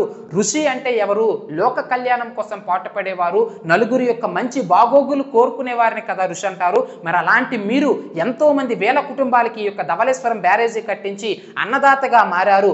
మీరు ఋషి కాకపోతే ఇంకేమిటి? మా ఇంట్లో ఇప్పటికీ కూడా మీరు చూడండి ఎంతో మంది పేర్లు థామస్ మన్రో పేరు పెడతారు, కాటన్ ద్వారా పేరు పెడతారు. ఈవెన్ కాటన్ ద్వారా యొక్క విగ్రహాన్ని దేవుడి గుడిలో కూడా పెట్టుకొని దేవుడిని పూజిస్తారో లేదో తెలియదు కానీ మొట్టమొదటి పుష్పాలు మాత్రం కాటన్ ద్వారాకే వేస్తారు. మీరు చూడండి గోదావరి ప్రాంతాల్లో ఉన్నటువంటి మీ మిత్రులు ఎవరైనా ఉంటే అడగండి, అంత గొప్పగా. ఈవెన్ వీణం వీరయ్య విగ్రహం ఎలానో మన తెలుగు వ్యక్తి కాబట్టి అక్కడ ధవళేశ్వరం బ్యారేజ్ వద్ద ఉంది. కానీ మీరు ధవళేశ్వరం బ్యారేజ్కి వెళ్ళేటప్పుడే మీరు వెళ్ళారో తెలియదు కానీ నేను వెళ్ళాను. అతని యొక్క విగ్రహం అక్కడే కాదండి, గోదావరి జిల్లాలో మొత్తంలో కూడా ఈ యొక్క సర్ ఆర్థర్ కాటన్ గారి యొక్క విగ్రహాలు అనేవి విచ్చలవిడిగా వెలిసి అంటే కారణం ఏమిటంటే వారి యొక్క జీవితాల్లో, వారి యొక్క నిండు జీవితాల్లో సూర్యుడై వెలిగినాడు ఈ యొక్క సర్ ఆర్థర్ కాటన్ ఇటువంటి బ్యారేజీలు నిర్మించడం ద్వారా. ఇవే కాదండి, ఎప్పుడూ కూడా అతను ఒకటే ఆలోచించేవాడు. ఒకప్పుడు ఒకానొక సమయంలో బంగ్లాదేశ్ నుంచి ఒక వాడలో నుంచి సర్ ఆర్థర్ కాటన్ ప్రయాణిస్తున్న సమయంలో ఆకాశం వైపు చూశాడంట, చుక్కల వైపు చూసి అతను ఆలోచించాడంట, అరే మనము ఓన్లీ ఇదేదో ధవళేశ్వరం బ్యారేజీ కట్టించినంత మాత్రాన దేవుళ్ళు నన్ను దేవుడిగా పూజిస్తూ ఉన్నారు, ఈ మాత్రం దానికి అంటే ఇంత చిన్న పనికే నేను ఇంతలా పొంగిపోతే ఇంత సమస్త లోకాన్ని సృష్టించాడు, ఇన్ని నదులు సృష్టించాడు, ఇంత ప్రాణకోటికి జీవం ఇచ్చాడు. మరి అలాంటిది ఆ దేవుడు ఎంత గొప్పగా పొంగిపోవాలి. అలాంటి దేవుడు నన్ను కూడా సృష్టించాడు కదా. ఈ మానవ జన్మకి ఏదో ఒక సుకృతం ఉండాలి, ఈ మానవ జన్మకి ఏదో ఒక ప్రతిఫలం ఉండాలి. ఇక నుంచి కూడా నేను డైలీ అంటే నేను ఉదయం లేచినప్పటి నుంచి సాయంత్రం వరకు కూడా ఆ దేవుడు మెచ్చుకునే విధంగా ఆ దేవుడు నన్ను ఎందుకోసం సృష్టించాడు దానికి తగ్గట్టు నేను పనిచేస్తానని చెప్పేసి ఆ రోజు నుంచి కూడా సర్ ఆర్థర్ కాటన్ యొక్క జీవితమే మారిపోయిందండి. ఎప్పుడు కూడా మంచి చేయడమే. ఈవెన్ కృష్ణా నది పైన ప్రకాశం బ్యారేజ్ కావచ్చు, కృష్ణా నదిపై కట్టినటువంటి ప్రకాశం బ్యారేజీకి కూడా ఏమిటి ఇతను సలహాలు ఇవ్వడం అనేది జరిగింది. అంటే ఒక రకంగా చెప్పాలంటే ఆర్కిటెక్చర్ గా పనిచేశాడు మన యొక్క సర్ ఆర్థర్ కాటన్. అయితే యాక్చువల్గా ప్రకాశం బ్యారేజీ ఏదైతే ఉంటుందో మనకి కెప్టెన్ ఓర్ ఎవరైతే ఉంటారో ప్రకాశం బ్యారేజ్ కృష్ణా నదిపై ఉన్నటువంటి ప్రకాశం బ్యారేజీకి ఇంజనీర్గా పనిచేసినటువంటి వ్యక్తి కెప్టెన్ ఓర్ అండి. చాలా ఇంపార్టెంట్ ఎగ్జామినేషన్ అడుగుతూ ఉంటాడు. కానీ దానికి సహాయ సహకారాలు అందించినటువంటి వ్యక్తి అంటే ఒక రకంగా మీకు అర్థమవడం కోసం చెప్పాలంటే సజెషన్స్ తీసుకున్నారనమాట. ధవళేశ్వరం బ్యారేజీ మొత్తము కూడా సర్ ఆర్థర్ కాటన్ గారు నిర్మించారండి, అందులో నో డౌట్ ఎట్ ఆల్. కానీ కృష్ణా నదిపై కట్టినటువంటి ప్రకాశం బ్యారేజీకి ఇంజనీర్గా వ్యవహరించినటువంటి వ్యక్తి కెప్టెన్ ఓర్ అయితే ఈవెన్ కెప్టెన్ ఓర్ కూడా ఎవరి సహాయ సహకారాలతో, ఎందుకంటే అతని యొక్క మైండ్ ఎక్కడ ఎలా కట్టాలి, మెట్టపల్లం ఎంత అర్థమవుతుందో లేదు, ఎక్కడ కడితే రిజర్వాయర్ అనేది ఎక్కువ కాలము మన్నిక ఉంటుంది, పరిస్థితులు ఏమిటి, భౌగోళిక పరిస్థితులు ఎలా అనుకూలిస్తాయి, వాటన్నింటినీ కూడా ముందుగానే అంచనా వేసేవాడు అనమాట. ఈవెన్ కావేరీ నది ప్రాంతంలో కూడా ఎన్నో ఆనకట్టలు కట్టడంలో మన యొక్క సర్ ఆర్థర్ కాటన్ గారు సఫలీకృతులయ్యారు. ఇలా మన యొక్క ఆంధ్ర ప్రాంతానికి అతను చేసినటువంటి సేవ మనం మరువలేము. సో ఒక థామస్ మన్రో కావచ్చు, ఒక సర్ ఆర్థర్ కాటన్ కావచ్చు, ఒక డొక్కా సీతమ్మ కావచ్చు. డొక్కా సీతమ్మ గారు చూడండి ఈ రోజుకి కూడా మనం మాట్లాడుకుంటూ ఉంటాం. ఎంతో మంది ఆకలి తీర్చినటువంటి అన్నపూర్ణమ్మ డొక్కా సీతమ్మ గారు, మీకు తెలిసే ఉంటారు, ఆమె గురించి ఎన్నో స్టోరీలు విని ఉంటారు. ఈవెన్ తన భర్తకు పెట్టడానికి తిండి లేకపోయినా, ఆమె తినడానికి తిండి లేకపోయినా ఎవరైనా సరే లంకల గన్నవరము అని పేరు తలిచారు అంటే వెంటనే ఆ ప్రాంతానికి వచ్చారంటే ఎంత ఆకలితో ఉన్నప్పటికీ కూడా పూర్తిగా ఎంతో ఆరోగ్యకరమైనటువంటి వంటను వండిపెట్టి వాళ్ళ యొక్క ఆకలి తీర్చేదంట. ఒకానొక సమయంలో అంతర్వేదికి అంటే శ్రీ లక్ష్మీ నరసింహస్వామిని దర్శించుకోవడం కోసము డొక్కా సీతమ్మ గారు చాలా రోజులకి తమ ఇంటిని విడిచిపెట్టి ఆ స్వామివారిని దర్శించుకోవడం కోసము ఆ గోదావరి నది దాటి పడవలో ప్రయాణిస్తూ ఉంటే అటువైపు నుంచి వస్తున్నటువంటి పడవలో ఉన్నటువంటి వాళ్ళు ఆ పడవలో ఏదో యాత్రకు వెళ్ళి లంకల గన్నవరం వైపు వస్తున్నటువంటి పడవలో ఉన్నటువంటి పిల్లలు ఆకలి అని అలమటిస్తూ ఉంటే ఆ యొక్క బోట్లో ఉన్నటువంటి తల్లిదండ్రులు ఒక్క 5 నిమిషాలు ఓపిక పట్టండి అమ్మ, దగ్గరలోనే లంకల గన్నవరం ఉంది, అక్కడ డొక్కా సీతమ్మ గారు ఉంటారు, మీ ఆకలి తీరుస్తారని చెప్పేసి ఆ తల్లిదండ్రులు మాట్లాడుకుంటా ఉంటే ఆ మాటలు పక్కనే ఉండి విన్నటువంటి డొక్కా సీతమ్మ గారు వెంటనే ఆ పడవ యొక్క యజమానిని పిలిపించి వారికంటే ముందే నన్ను నా లంకల గన్నవరానికి తీసుకువెళ్ళండి, నేను అంతర్వేదికి వెళ్ళను, స్వామి స్వామివారి దర్శనం ఈ రోజు కాకపోతే ఇంకోసారి చేసుకోవచ్చు, కానీ వాళ్ళ ఆఖరి నేను తెచ్చారు, వారికంటే ముందే నన్ను ఇంటి దగ్గర దించని చెప్పేసి ఆ వారిని తీసుకెళ్ళి వారు రావకముందే వారికి వండి పెట్టిందంట డొక్కా సీతమ్మ గారు. ఈవెన్ వనడానికి వంట సామాన్లు లేకపోతే కొన్ని సందర్భాల్లో అక్కడ దొరికేటటువంటి గడ్డి ఏదైతే ఉంటుందో ఆ గడ్డిని కూడా పచ్చడిగా మార్చి వాళ్ళకి ఆకలి తెచ్చేదంట. ఎంత గొప్ప వ్యక్తో చూడండి. ఈవెన్ బ్రిటిష్ చక్రవర్తి దిగి వచ్చాడంట. ఒక బ్రిటిష్ చక్రవర్తి తను పట్టాభిషేకం చేసుకునేటప్పుడు ఆ డొక్కా సీతమ్మ గారు ఎలానో సముద్రం దాటి రాలేరు కాబట్టి ఆమె ఫోటో తీసి నాకు పంపించండి, ఆమె ఫోటోని నా కుర్చీ పక్కన పెట్టుకొని నేను పట్టాభిషేకం చేసుకుంటాను, అలాంటి మహానుభావురాలు జీవితాంతం కూడా బ్రతికుండాలి, అలాంటి మహిళ యొక్క ఆశీర్వాదాలు నాకు ఉండాలి అని చెప్తే నేను సన్మానాలు సత్కారాల కోసం ఇటువంటి సేవలు నేను చేయట్లేదు, నేను తిండి పెడుతున్నానంటే అది నేరుగా ఆ యొక్క దేవుడికి, ఆ లక్ష్మీ నరసింహస్వామికి నేను ఆ యొక్క తిండి పెడుతున్నట్టుగా నేను భావిస్తానంటే, లేదమ్మా నీ ఫోటో నాకు కావాలి, నీ ఫోటో లేకపోతే నా ఉద్యోగం తీసేస్తారని చెప్పేసి ఆ స్థానిక కలెక్టర్ భయపడితే ఒప్పిస్తే నీ ఉద్యోగం పోతుంది అంటే తప్పనిసరిగా ఫోటో కాదు నేను ఏమైనా ఇస్తాను, కానీ నువ్వు నా దగ్గర భోజనం చేయాలని చెప్పేసి భోజనం పెట్టి అతనికి ఫోటో ఇవ్వడం అనేది జరుగుతుంది. ఆ ఫోటోని మనం ఇప్పటికీ చూస్తూ ఉంటాం వైట్ శారీతో. చూడండి, మనకి రీసెంట్గా పవన్ కళ్యాణ్ గారు కూడా అంటే ఈ టీడీపీ ప్రభుత్వము ఈ అన్నా క్యాంటీన్ తీసుకొచ్చింది, దాని తర్వాత వైసీపీ ప్రభుత్వం రద్దు చేసింది. ఆ సమయంలో మనకి ప్రధానంగా డొక్కా సీతమ్మ క్యాంటీన్లు అని చెప్పేసి పవన్ కళ్యాణ్ గారు కూడా దీని గురించి ఇష్యూ లేవనెత్తారు. ఆ సమయంలో డొక్కా సీతమ్మ గారి పేరు బాగా వినిపించింది. అర్థమైందా లేదండి? ఎందుకు ఈ విషయాలని చెప్తున్నామంటే ఇలాంటి వ్యక్తుల గురించి ఎంత చెప్పినా ఎంత మాట్లాడుకున్నా తక్కువే. సో ఏది ఏమైనప్పటికీ డొక్కా సీతమ్మ, వీణం వీరయ్య లాంటి వారు మన వాళ్ళండి, మన ప్రాంతానికి సేవ చేస్తారు, మన కష్ట నష్టాలు మన సాధక బాధలు వాళ్ళకి తెలుసు. కానీ ఎక్కడో బ్రిటిష్ ప్రాంతంలో లండన్ నుంచి ఉద్యోగం చేసుకోవడానికి వచ్చి ఇక్కడ మన సాహిత్యం కోసం, మన ప్రజల కోసం, మన వ్యవసాయం కోసం, మన రైతుల కోసం ఆలోచించాల్సినటువంటి బాధ్యత సార్ ఆర్థర్ కాటన్కి ఎందుకు, థామస్ మన్రోకి ఎందుకు, సిపి బ్రౌన్కి ఎందుకు? ఇలాంటి మహానుభావుల గురించి ఎంత చెప్పుకున్నా తక్కువే. సో ఏది ఏమైనప్పటికీ ఇలా 1850 కాలంలో ప్రారంభించి ప్రకాశం బ్యారేజీని పూర్తి చేశారు. 1847లో నిర్మాణం ప్రారంభించి 1852 మార్చి 31 కల్లా ధవళేశ్వరం బ్యారేజీని పూర్తి చేసి ఎంతో మంది రైతుల పాలిట దైవంగా మారినటువంటి వ్యక్తి సర్ ఆర్థర్ కాటన్ అనే విషయాన్ని మీరు ఇక్కడ ప్రధానంగా గుర్తుంచుకోవాలి. మరి ఇలాంటి వీణం వీరన్న ఎంతో సహాయం చేశాడంటే మనం చెప్తా ఉన్నాం. ఇతని సేవలను మెచ్చి మైలపాడు అనేటటువంటి గ్రామం ఏదైతే ఉంటుందో ఆ మైలపాడు అనేటువంటి గ్రామానిలో శిస్తు వసూలు చేసుకునేటటువంటి హక్కులు వీణం వీరయ్యకి ఇవ్వడం అనేది జరిగింది. అంటే ఈ ధవళేశ్వరం ఆనకట్ట నిర్మాణం చేయడంలో సర్ ఆర్థర్ కాటన్కి ఇతను ఇచ్చినటువంటి సహాయాన్ని గుర్తించినటువంటి బ్రిటిష్ ప్రభుత్వము 1860లోనే రావ్ బహదూర్ అనే బిరుదు ఇవ్వడం అనేది జరుగుతుందండి. చాలా ఇంపార్టెంట్. వీణం వీరయ్యకి రావ్ బహదూర్ అనే బిరుదు ఇచ్చారు. అతని తరువాత 1861లో సర్ ఆర్థర్ కాటన్కి సర్ అనే బిరుదు ఇవ్వడం అనేది జరుగుతుంది. అర్థమవుతుంది, చాలా ఇంపార్టెంట్ అండి. సర్ అనే బిరుదు 1861లో సర్ ఆర్థర్ కాటన్కి బ్రిటిష్ వారు ఇచ్చారు. మన తెలుగు బ్రిటిష్ వ్యక్తి కాబట్టి వారి ఉద్యోగం కాబట్టి వాళ్ళు బిరుదులు ఇచ్చుకున్నారు, పక్కన పెట్టండి. కానీ మన తెలుగు వ్యక్తి వీణం వీరన్నకి కూడా ఈ ధవళేశ్వరం బ్యారేజ్ ఆనకట్టలో సబ్ ఇంజనీర్గా సహాయం చేసినందుకు గాను అతనికి రావ్ బహదూర్ అనే బిరుదు 1860లో అంటే సర్ ఆర్థర్ కాటన్ కంటే ముందే ఇచ్చారు. అదేవిధంగా మైలపాడు అనేటువంటి గ్రామంలో శిస్తు వసూలు చేసుకుంటున్న బాధ్యత కూడా వీణం వీరయ్యకి అప్పచెప్పడం అనేది జరిగింది. అర్థమైందా లేదండి? సో ఇతని యొక్క విగ్రహం కూడా మనకి అక్కడ ధవళేశ్వరం బ్యారేజీ వద్ద మనం చూడవచ్చును. సో ఇలా ఇలాంటి ఎంతో మంది మహానుభావులు మన ఆంధ్ర ప్రాంతానికి సేవ చేశారు. సో ఏది ఏమైనప్పటికీ ఆంధ్ర ప్రాంతంలో వ్యవసాయం అనేది ఈ రకంగా ఉండేది. అర్థమైందా లేదండి? కరువు పరిస్థితులు కొట్టిమిట్టాడేవి మన ఆంధ్ర ప్రాంతంలో. సో తర్వాత ఆంధ్ర ప్రాంతంలో చేనేత పరిశ్రమలు ఏ విధంగా ఉండేవి అనేది మనం చూసుకున్నట్లయితే ఆబ్వియస్లీ చేనేత పరిశ్రమలకి కూడా అంత ఇంపార్టెన్స్ ఉండేది కాదు. ఎందుకంటే అక్కడ పారిశ్రామిక విప్లవం వచ్చింది, ఇండస్ట్రియల్ రెవల్యూషన్. అక్కడ లాంగ్ షేర్, యాంక్ షేర్ అనే పట్టణాల్లో లండన్ ప్రాంతంలో పారిశ్రామిక ఇండస్ట్రియల్ రెవల్యూషన్ వచ్చింది. అలా వచ్చినటువంటి ఇండస్ట్రియల్ రెవల్యూషన్ ఏదైతే ఉంటుందో దాని ఎఫెక్ట్ మన ఆంధ్ర ప్రాంతంపై పడింది. అంటే వాళ్ళు యంత్రాలతో తక్కువ కాలంలో ఎక్కువ వస్తువులు తయారు చేసి వాటిని మన ఆంధ్ర ప్రాంతానికి ఎగుమతి చేసి ఇక్కడ తక్కువ రేటుకి అమ్మడంతో మన కష్టపడి రోజంతా కష్టపడి తయారు చేసినటువంటి వస్తువులు, మన చేనేతకారుల యొక్క కష్టపడి తయారు చేసినటువంటి వస్తువులు ఏవి కూడా అమ్ముడుపోయేవి కాదు. సో ఏది ఏమైనప్పటికీ ఆ కాలంలో కూడా మన ఆంధ్ర ప్రాంతంలో బ్రిటిష్ వారి పరిపాలనా కాలంలో కూడా కొన్ని పర్టికులర్ ప్రదేశాలు అనేవి కొన్ని పర్టికులర్ వస్తువులకి బాగా ఫేమస్ అండి. ఇప్పటికీ మనం చెప్తా ఉంటాం చూడండి, మచిలీపట్నం కలంకారీ వస్త్రాలని చెప్పేసి చెప్తా ఉంటాం. అదేవిధంగా కర్నూలు దుప్పట్లు అని చెప్పేసి చెప్తా ఉంటాం, ఏలూరు తివాచీలు అని చెప్పేసి చెప్తా ఉంటాం, నెల్లూరు రుమాలు అని చెప్పేసి చెప్తా ఉంటాం, శ్రీకాకుళం మస్లిం వస్త్రాలు అని చెప్పేసి చెప్తా ఉంటాం. అదేవిధంగా పెద్దాపురం కావచ్చు, ధర్మవరం కావచ్చు, బరంపురం అంటే ఒకప్పుడు మన ఆంధ్ర ప్రాంతంలో భాగంగా ఉండేది, ఇప్పుడు ఒడిస్సాలో భాగం.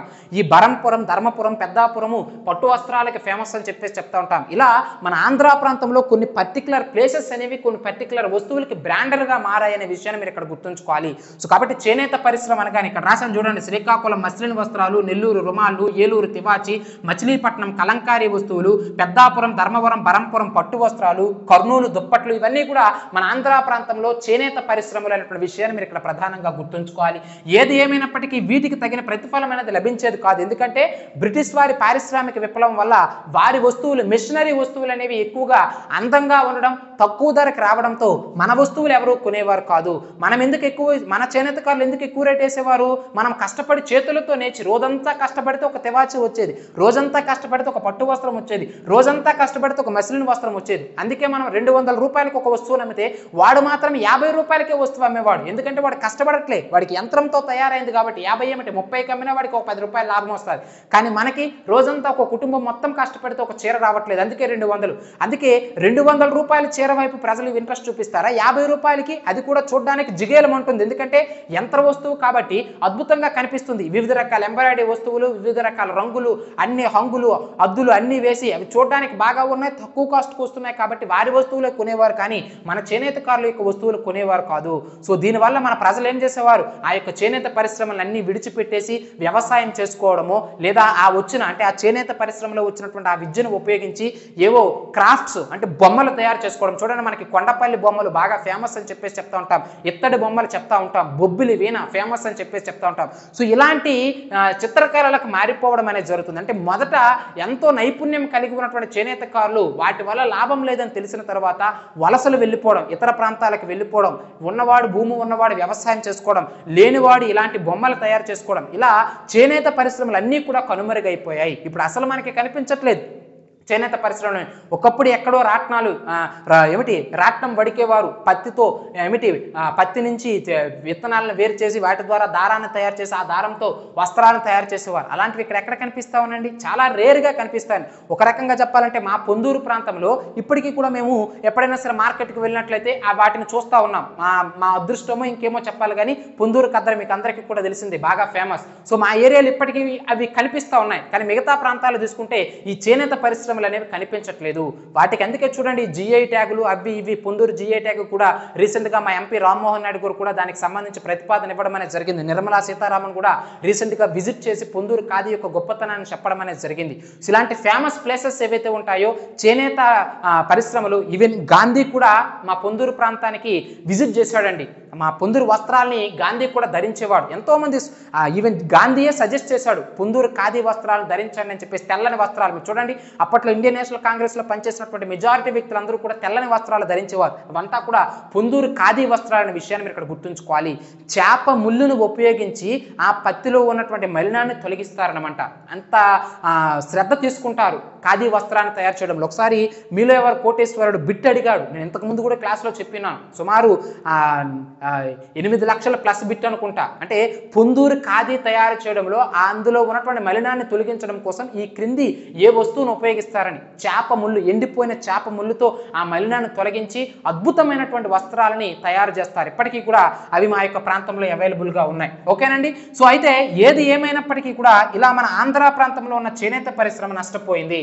ఆ తర్వాత మనం మాట్లాడుకున్నట్లయితే మత ప్రచారం, అంటే ఆంధ్ర ప్రాంతంలో ఈ బ్రిటిష్ వారు మత ప్రచారం ఏ విధంగా చేశారు అనేది మనం మాట్లాడుకున్నట్లయితే బ్రిటిష్ వారు ప్రధాన ఆయుధం ఏమిటంటే విద్యా వ్యవస్థ అండి. అంటే ఎడ్యుకేషనల్ ఇన్స్టిట్యూషన్స్ స్థాపించడం ద్వారా మత ప్రచారం ఆ విద్యా వ్యవస్థల ద్వారా చేసేవారు.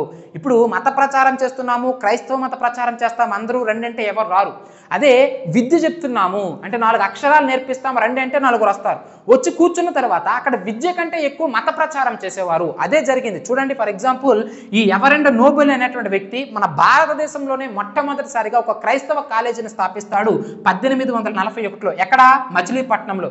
దాన్నే మనం ఎప్పుడు నోబెల్ కళాశాల అని చెప్పేసి చెప్తా ఉన్నాం. అప్పట్లో దాన్ని వెర్నాక్యులర్ స్కూల్ అని చెప్పేసి చెప్పేవారు. సో ఈ వెర్నాక్యులర్ స్కూల్ లేదా నోబెల్ కళాశాలను మచిలీపట్నంలో 1841లో ఏర్పాటు చేసినటువంటి వ్యక్తి ఎవరయ్యా అంటే ఎవరెండ్ నోబెల్, బ్రిటిష్ వ్యక్తి. అది చూసి ఎప్పుడైతే ఈ నోబెల్ కళాశాల బాగా ఫేమస్ అయిందో, తండోపతండాలుగా ప్రజలు వచ్చి జాయిన్ అవుతున్నారో, తద్వారా మత ప్రచారం అనేది సులభం అవుతుందో, వెంటనే ఇదేదో బాగుంది, ఇలా విద్యా సంస్థలను స్థాపించడం ద్వారా మత ప్రచారం చేయడం అనే కాన్సెప్ట్ బాగుందని చెప్పేసి ఆ తరువాత కాలంలో గుంటూరు, ఆ తరువాత కాలంలో ఒంగోలు ప్రాంతాల్లో చూడండి, గుంటూరులో 1842లో లూథరన్ మిషన్ వాళ్ళు, ఇదంతా కూడా క్రైస్తవ మతానికి సంబంధించినటువంటి ఇన్స్టిట్యూషన్స్. లూథరన్ మిషన్ వాళ్ళు గుంటూరు ప్రాంతంలో 1842లో ఒక విద్యా సంస్థను స్థాపించడం, ఆ తర్వాత ఒంగోలు ప్రాంతంలో అమెరికన్ బాప్టిస్ట్, ఈ పదాలు చూస్తే మీకు అర్థం అవ్వాలి, క్రిస్టియన్ ఇన్స్టిట్యూషన్స్ అనే విషయాన్ని మీరు ఇక్కడ గుర్తుంచుకోవాలి. 1866లో ఒంగోలు ప్రాంతంలో వారికి ఇన్స్టిట్యూషన్స్ స్థాపించి తద్వారా మత ప్రచారం, క్రైస్తవ మత ప్రచారం చేయడం అనేది జరిగింది. చాలా చాలా ఇంపార్టెంట్ అండి. ఆ తరువాత కాలంలో 1876లో తీవ్రమైన కరువు రావడం అనేది జరుగుతుంది ఆంధ్ర ప్రాంతంలో. ఎప్పుడైతే 1876లో కరువు వచ్చిందో వెంటనే సేవ చేయడం ప్రారంభించారు క్రైస్తవ మిషనరీలు. సేవ చేయడం ద్వారా ప్రజల యొక్క మన్ననను పొంది తద్వారా మత ప్రచారాన్ని చేయడం అనేది చేశారు. అంటే ఈ పరిస్థితులు ఎలా ఉన్నా సరే తమకు అనుకూలంగా మార్చుకున్న మత ప్రచారం చేసేవారండి బ్రిటిష్ వారు. ఆ విషయాన్ని మీరు ఇక్కడ గుర్తుంచుకోవాలి. క్రైస్తవ మతాన్ని చూడండి, కరువు వచ్చింది, కరువు వస్తే ఎవరైనా ప్లేగు వ్యాధి వచ్చింది, వైరస్ వ్యాప్తి చెందుతుంది, ఎవరైనా చేరుకుంటారు? చేరరు. కానీ క్రైస్తవ సంఘాలు మాత్రం సంఘాలుగా ఏర్పడి వెళ్ళి ప్రజలకు సేవ చేయడం, వారి దగ్గర నుంచి మంచి మార్కులు కొట్టడం, అర్థమవుతుంది, చేసింది మంచి పనే, కానీ తద్వారా అంటే వారి దగ్గర మంచి పేరు సంపాదించడం ద్వారా మత ప్రచారం చేసేవారు. చూడండి, 1876లో కరువు రావడం, తద్వారా మత ప్రచారాన్ని చేయడం అనేది జరిగింది. విద్యా సంస్థలు స్థాపించడం, విద్యతో పాటుగా ఏమిటి మత ప్రచారం కూడా, క్రైస్తవ మత ప్రచారం కూడా చేసేవారు. మీకు తెలుసో లేదో, మనకి ఆ స్వాతంత్రం రావడానికంటే ముందు, అంటే ఒక రకంగా చెప్పాలంటే బ్రిటిష్ వారు భారతదేశంలో వచ్చే సమయానికి మన ఆంధ్ర ప్రాంతంలో అట్లా క్రిస్టియన్సే లేరండి. కానీ స్వాతంత్రం వచ్చే సమయానికి 1947 సమయానికి మన ఆంధ్ర ప్రాంతంలో ఉన్న క్రిస్టియన్ల సంఖ్య ఎంత అంటే 12 లక్షల మంది. అంటే ఆంధ్ర ప్రాంతంలో క్రైస్తవ మత ప్రచారం చేయడంలో బ్రిటిష్ వారు పూర్తిగా సఫలీకృతయ్యారు. 100కి 100% సక్సెస్ సాధించారనే విషయాన్ని మీరు ఇక్కడ గుర్తుంచుకోవాలి. ఒకానొక సందర్భంలో జీరోగా ఉన్న క్రిస్టియన్ పాపులేషన్ స్వాతంత్రం వచ్చే సమయానికి 12 లక్షలకు వెళ్ళారంటే అది విద్యా సంస్థలను స్థాపించడం ద్వారానే మత ప్రచారం సక్సెస్ అయిందనే విషయాన్ని మీరు ఇక్కడ గుర్తుంచుకోవాలి. సో వీటిపైన ప్రశ్నలు అడుగుతాడండి. ఇంతకుముందు గ్రూప్ 2 ఎగ్జామినేషన్ అడిగి ఉన్నాడు. ఎవరెండ్ నోబెల్ 1841లో మచిలీపట్నంలో వెర్నాక్యులర్ స్కూల్, దాన్ని ప్రస్తుతం నోబెల్ కళాశాల అని చెప్పేసి చెప్తా ఉన్నాం. ఆ తర్వాత గుంటూరులో లూథరన్ మిషన్ వారు 1842లో కళాశాల, ఆ తర్వాత 1846లో ఒంగోలులో అమెరికన్ బాప్టిస్ట్ వాళ్ళు స్థాపించడం అనేది జరిగింది. ఇలా మత ప్రచారాన్ని తమ యొక్క విద్యా సంస్థల ద్వారా మత ప్రచారం చేసేవారనే విషయాన్ని మీరు ఇక్కడ గుర్తుంచుకోవాలి. ఏది ఏమైనప్పటికీ 1813 చార్టర్ చట్టం ప్రకారము 1813 నుంచి కూడా ఏం చేశారు, చార్టర్ చట్టం కాదు, కౌన్సిల్ చట్టం అని చెప్పేసి చెప్పొచ్చును. సో 1813 చట్టం నుంచి కూడా చార్టర్ చట్టమే, సిపాయిల తిరుగుబాటు జరిగిన తరువాత నుంచి వాటిని మనం కౌన్సిల్ చట్టాలు అంటాం. సో ముందుదే కాబట్టి చార్టర్ చట్టం. సో 1813 చార్టర్ చట్టం ప్రకారము మత ప్రచారానికి పూర్తిగా స్వేచ్ఛనివ్వడం అనేది జరిగింది. ఇది చాలా చాలా ఇంపార్టెంట్ అండి. అంటే ఇప్పుడు ఎలానూ మనము భారతదేశంలో స్థిరపడ్డాం, ఈవెన్ ఆంధ్రప్రదేశ్లో కూడా పూర్తిగా స్థిరపడ్డాం. సో ఇక నుంచి కూడా వ్యాపారం పైన కొంచెం శ్రద్ధ తగ్గించి మత ప్రచారాన్ని ఎక్కువ చేయండి అని చెప్పేసి మత ప్రచారం చేయడం కోసం ఫ్రీ హ్యాండ్ ఏ చట్టం ద్వారా ఇచ్చారంటే 1813 చట్టం ద్వారా ఇచ్చారనే విషయాన్ని మీరు ఇక్కడ గుర్తుంచుకోవాలి. సో అందులో భాగంగా చూడండి, 1700 సంవత్సరంలో కర్ణాటిక్ మిషన్ స్థాపించడం అనేది జరిగిందండి పుదుచ్చేరిలో. ఇది చాలా చాలా ఇంపార్టెంట్. అంటే ఆంధ్ర ప్రాంతంలో ఒక రకంగా భారతదేశం మొత్తం మీద మాట్లాడుకుంటే ఆ క్రైస్తవ మత ప్రచారం కోసం 1700 సంవత్సరంలో స్థాపించబడిన సంస్థ కర్ణాటిక్ మిషన్. ఈ సంస్థ అనేది తరువాత కాలంలో ఎన్నో బ్రాంచ్లను ఏర్పాటు చేసే స్థాయికి ఎదిగింది. ఇప్పుడు ఒక పార్ట్ సక్సెస్ అయితేనే కదండి రెండో పార్ట్ తీస్తారు. బాహుబలి 2 ఎందుకు తీశారు? 1 సక్సెస్ అయింది కాబట్టి. అర్థమవుతుంది నేను చెప్పేటటువంటి విషయం. అలా ఒక కర్ణాటిక్ మిషన్ అనేది 16 బ్రాంచ్లను ఏర్పాటు చేసే మిషన్స్గా మారింది. ఈవెన్ మన గుంటూరు ప్రాంతంలో ఫిరంగిపురంలో ఒక మిషన్ ఏర్పాటు చేశారు, చిత్తూరు ప్రాంతంలో పొంగనూరు ప్రాంతంలో ఒక బ్రాంచ్ని ఏర్పాటు చేశారు. ఇలా కర్ణాటిక్ మిషన్ యొక్క బ్రాంచ్లో ఆంధ్రప్రదేశ్ భారతదేశం మొత్తం మీద 16 బ్రాంచ్లు ఏర్పడ్డాయంటే కారణం ఏమిటి? అది సక్సెస్ అయింది. అంటే ఆ మిషన్స్ ద్వారా క్రైస్తవ మత ప్రచారాన్ని చేశారు అనే విషయాన్ని మీరు ఇక్కడ గుర్తుంచుకోవాలి. అదేవిధంగా రాబర్ట్ డినోబలి అని చెప్పేసి చెప్తా ఉన్నాం. మన యొక్క తమిళనాడు మదురై ప్రాంతంలో ఈ రాబర్ట్ డినోబలి అనేటువంటి క్రైస్తవ వ్యక్తి హిందూ మత ప్రచారకుడిగా వేషం మార్చుకొని, అంటే హిందూ సన్యాసిగా వేషం మార్చుకొని క్రైస్తవ మత ప్రచారం చేయడం అనేది చేశాడు. ఎగ్జామినేషన్లు అడుగుతూ ఉన్నాడు, ఒకసారి అడిగాడు కూడా ఈ రాబర్ట్ డినోబలి గురించి. సో ఇతను ఏమిటి, ఇతను క్రిస్టియన్ కానీ హిందూ వ్యక్తిగా మారి, హిందూ సన్యాసిగా మారి, హిందూ సన్యాసిగా ఉంటూ బ్రెయిన్ వాష్ చేసేవాడు అనమాట క్రైస్తవ మతంలోనికి మారడం కోసం. ఎగ్జామినేషన్లు అడుగుతూ ఉంటాడు. చాలా చాలా ఇంపార్టెంట్ అండి. నేను ఇక్కడ ఏ మతానికి అనుకూలంగా మాట్లాడట్లేదు, ఏ మతానికి వ్యతిరేకంగా మాట్లాడట్లేదండి. దయచేసి ఎవరు కూడా హర్ట్ అయ్యేటటువంటి పరిస్థితులు ఏర్పాటు చేసుకోవచ్చు. దయచేసి నేను చెప్తున్నటువంటి విషయం ఎప్పుడు నేను ఇదే కూడా చెప్తా ఉంటాను. సో ఉన్నది ఉన్నట్టు మాట్లాడుకోవాలి కాబట్టి ఎగ్జామినేషన్లు, పుస్తకాలు, చరిత్ర మనకి అందిస్తున్నటువంటి సోర్సెస్ ప్రకారం మాత్రమే నేను మాట్లాడుతూ ఉన్నాను. సో కాబట్టి ఎగ్జామినేషన్లు అడుగుతూ ఉంటాడు. సో ఈ రాబర్ట్ డినోబలి అనేటువంటి వ్యక్తి మారువేషంలో హిందూ సన్యాసిగా మారి క్రైస్తవ మత వ్యాప్తి కోసం ఆంధ్ర ప్రాంతంలో, మన యొక్క తమిళనాడు ప్రాంతంలో, మదురై ప్రాంతంలో కృషి చేశాడనే విషయాన్ని మీరు ఇక్కడ గుర్తుంచుకోవాలి. అర్థమైందా లేదండి? ఆ తర్వాత చూడండి, 1700లో కర్ణాటిక్ మిషన్ స్థాపిస్తే 1733 కల్లా 16 బ్రాంచెస్ ఏర్పడ్డాయి. అదేవిధంగా వీరు మత ప్రచారంలో స్థానిక భాషలను ఉపయోగించేవారండి, లోకల్ లాంగ్వేజ్. అంటే వారికి వచ్చిన ఇంగ్లీష్ భాషలో క్రైస్తవ మత వ్యాప్తి చేస్తానంటే ఎవరు జాయిన్ అవుతాడు? అసలు నువ్వేం మాట్లాడుతున్నావు, నాకు అర్థం కాదు, నేను ఎలా నీ మతంలోనికి వస్తానంటాడు. అందుకే మన తెలుగు భాష, ఉర్దూ భాష, అర్థమవుతుందా లేదంటే తమిళ భాష, మన భాషలు నేర్చుకొని ఆ భాషల్లో క్రైస్తవ మత ప్రచారం చేసేవారు బ్రిటిష్ వారు అనే విషయాన్ని మీరు ఇక్కడ గుర్తుంచుకోవాలి. చాలా ఇంపార్టెంట్ అండి. చూడండి, పొంగనూరులో, ఫిరంగిపురంలో వారి యొక్క కర్ణాటిక్ మిషన్ యొక్క బ్రాంచ్లను ఏర్పాటు చేశారని చెప్పి చెప్తున్నాం. అదేవిధంగా క్రైస్తవ విజ్ఞాన అభివృద్ధి కేంద్రాలను 1699లో క్రైస్తవ విజ్ఞాన అభివృద్ధి కేంద్రాన్ని ఏర్పాటు చేశారు. అదేవిధంగా 1709లో సువార్త ప్రచారక సంఘాన్ని ఏర్పాటు చేయడం అనేది జరిగింది. అంటే ఇవన్నీ కూడా క్రిస్టియన్ మిషనరీస్ అనే విషయాన్ని మీరు ఇక్కడ గుర్తుంచుకోవాలి. మత ప్రచారంలో భాగంగా వీటన్నింటినీ ఏర్పాటు చేసేవారు. అదేవిధంగా మన ఒక బ్రిటిష్ వ్యక్తి, అంటే ఒక బ్రిటిష్ క్రిస్టియన్ వ్యక్తి, ఒక క్రిస్టియన్ బ్రిటిష్ వ్యక్తి తెలుగు ప్రాంతానికి సేవ చేశాడండి. అతను ఎవరంటే బెంజమిన్ సుల్జ్. చాలా ఇంపార్టెంట్ అండి, ఎగ్జామినేషన్లో తప్పనిసరిగా అడుగుతాడు. జర్మనీ ప్రాంతానికి సంబంధించినటువంటి వ్యక్తి బ్రిటిష్ వ్యక్తిగా మారి తరువాత కాలంలో మన ఆంధ్ర ప్రాంతానికి వచ్చి ఇక్కడ ఆంధ్ర ప్రాంతంలో మొట్టమొదటిసారిగా ఆంగ్లం నుంచి తెలుగులోకి అనువదించబడినటువంటి గ్రంథం ఏమిటంటే బైబిల్ గ్రంథం అనే విషయాన్ని మీరు ఇక్కడ గుర్తుంచుకోవాలి. మరి అలా ఆంగ్లం నుంచి తెలుగులోనికి మన యొక్క ఆంధ్ర వ్యక్తి సుబ్బారాయుడు యొక్క సహాయంతో, చాలా ఇంపార్టెంట్ అండి, మన ఆంధ్ర ప్రాంత వ్యక్తి సుబ్బారాయుడు యొక్క సహాయంతో బైబిల్ని ఆంగ్లం నుంచి తెలుగులోకి అనువదించినటువంటి ఒక బ్రిటిష్ వ్యక్తి ఎవరై అంటే బెంజమిన్ సుల్జ్. అతని యొక్క ఒరిజినల్ కంట్రీ ఏమిటంటే జర్మనీ అనే విషయాన్ని మీరు ఇక్కడ గుర్తుంచుకోవాలి. ఆ సుల్జ్ ఎవరైతే ఉంటారో చూడండి, 1727వ సంవత్సరంలో ఎగ్జామ్ ఇయర్ కూడా అడుగుతూ ఉంటాడు. 1727వ సంవత్సరంలో బైబిల్ని ఇంగ్లీష్ నుంచి తెలుగులోకి అనువదించినటువంటి వ్యక్తి ఎవరు? బెంజమిన్ సుల్జ్. ఆ అనువదించడంలో తనకు సహాయం చేసిన తెలుగు వ్యక్తి ఎవరు? సుబ్బారాయుడు.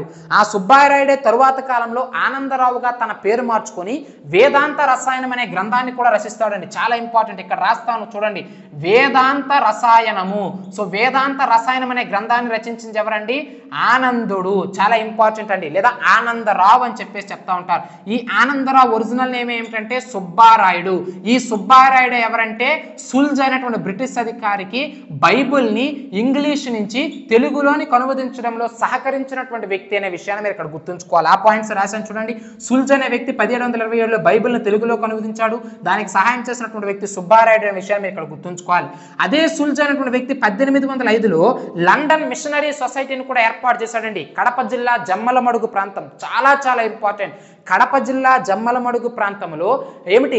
లండన్ మిషనరీ సొసైటీ, అంటే క్రైస్తవ మత సంఘాన్ని 1805లో తెలుగు ప్రాంతంలో కడప జిల్లా జమ్మలమడుగు ప్రాంతంలో ఏర్పాటు చేసిన వ్యక్తి ఎవరై అంటే బెంజమిన్ సుల్జ్ అనే విషయాన్ని మీరు ఇక్కడ గుర్తుంచుకోవాలి. అదేవిధంగా ఆంధ్ర ప్రాంతంలో విద్యా వ్యాప్తి ఏ విధంగా ఉంది అంటే ఎడ్యుకేషన్ వీరు ఏ విధంగా డెవలప్ చేశారనే విషయాన్ని గురించి మాట్లాడుకున్నట్లయితే ఆంగ్ల విద్యా వ్యాప్తి చేశారండి. చాలా ఇంపార్టెంట్, ఎందుకంటే వారి భాష మనకు అర్థమైతేనే కదా వారి పరిపాలన ఎలా ఉంది, వారి యొక్క భావభావజాలాన్ని మనల్ని ఒప్పించడం కావచ్చు, మెప్పించడం కావచ్చు. వాళ్ళు చెప్పేది మనకు అర్థం అవ్వాలంటే మనకు ముందు ఆంగ్ల భాష రావాలి. అందుకే ఆంగ్ల భాషకి ఎక్కువ ఇంపార్టెన్స్ ఇచ్చేవారు. సో అందులో భాగంగా వివిధ రకాల కళాశాలను స్థాపించేవారు. చెప్పాను కదా, ఈ కళాశాలలన్నీ కూడా వారి కాలంలోనే. అన్నింటికీ మించి మనం మాట్లాడుకోవాల్సింది థామస్ మన్రో అండి, చాలా ఇంపార్టెంట్. చెప్పాను కదా, ఈ థామస్ మన్రో మొదట మనకి ఒక సైనికుడిగా,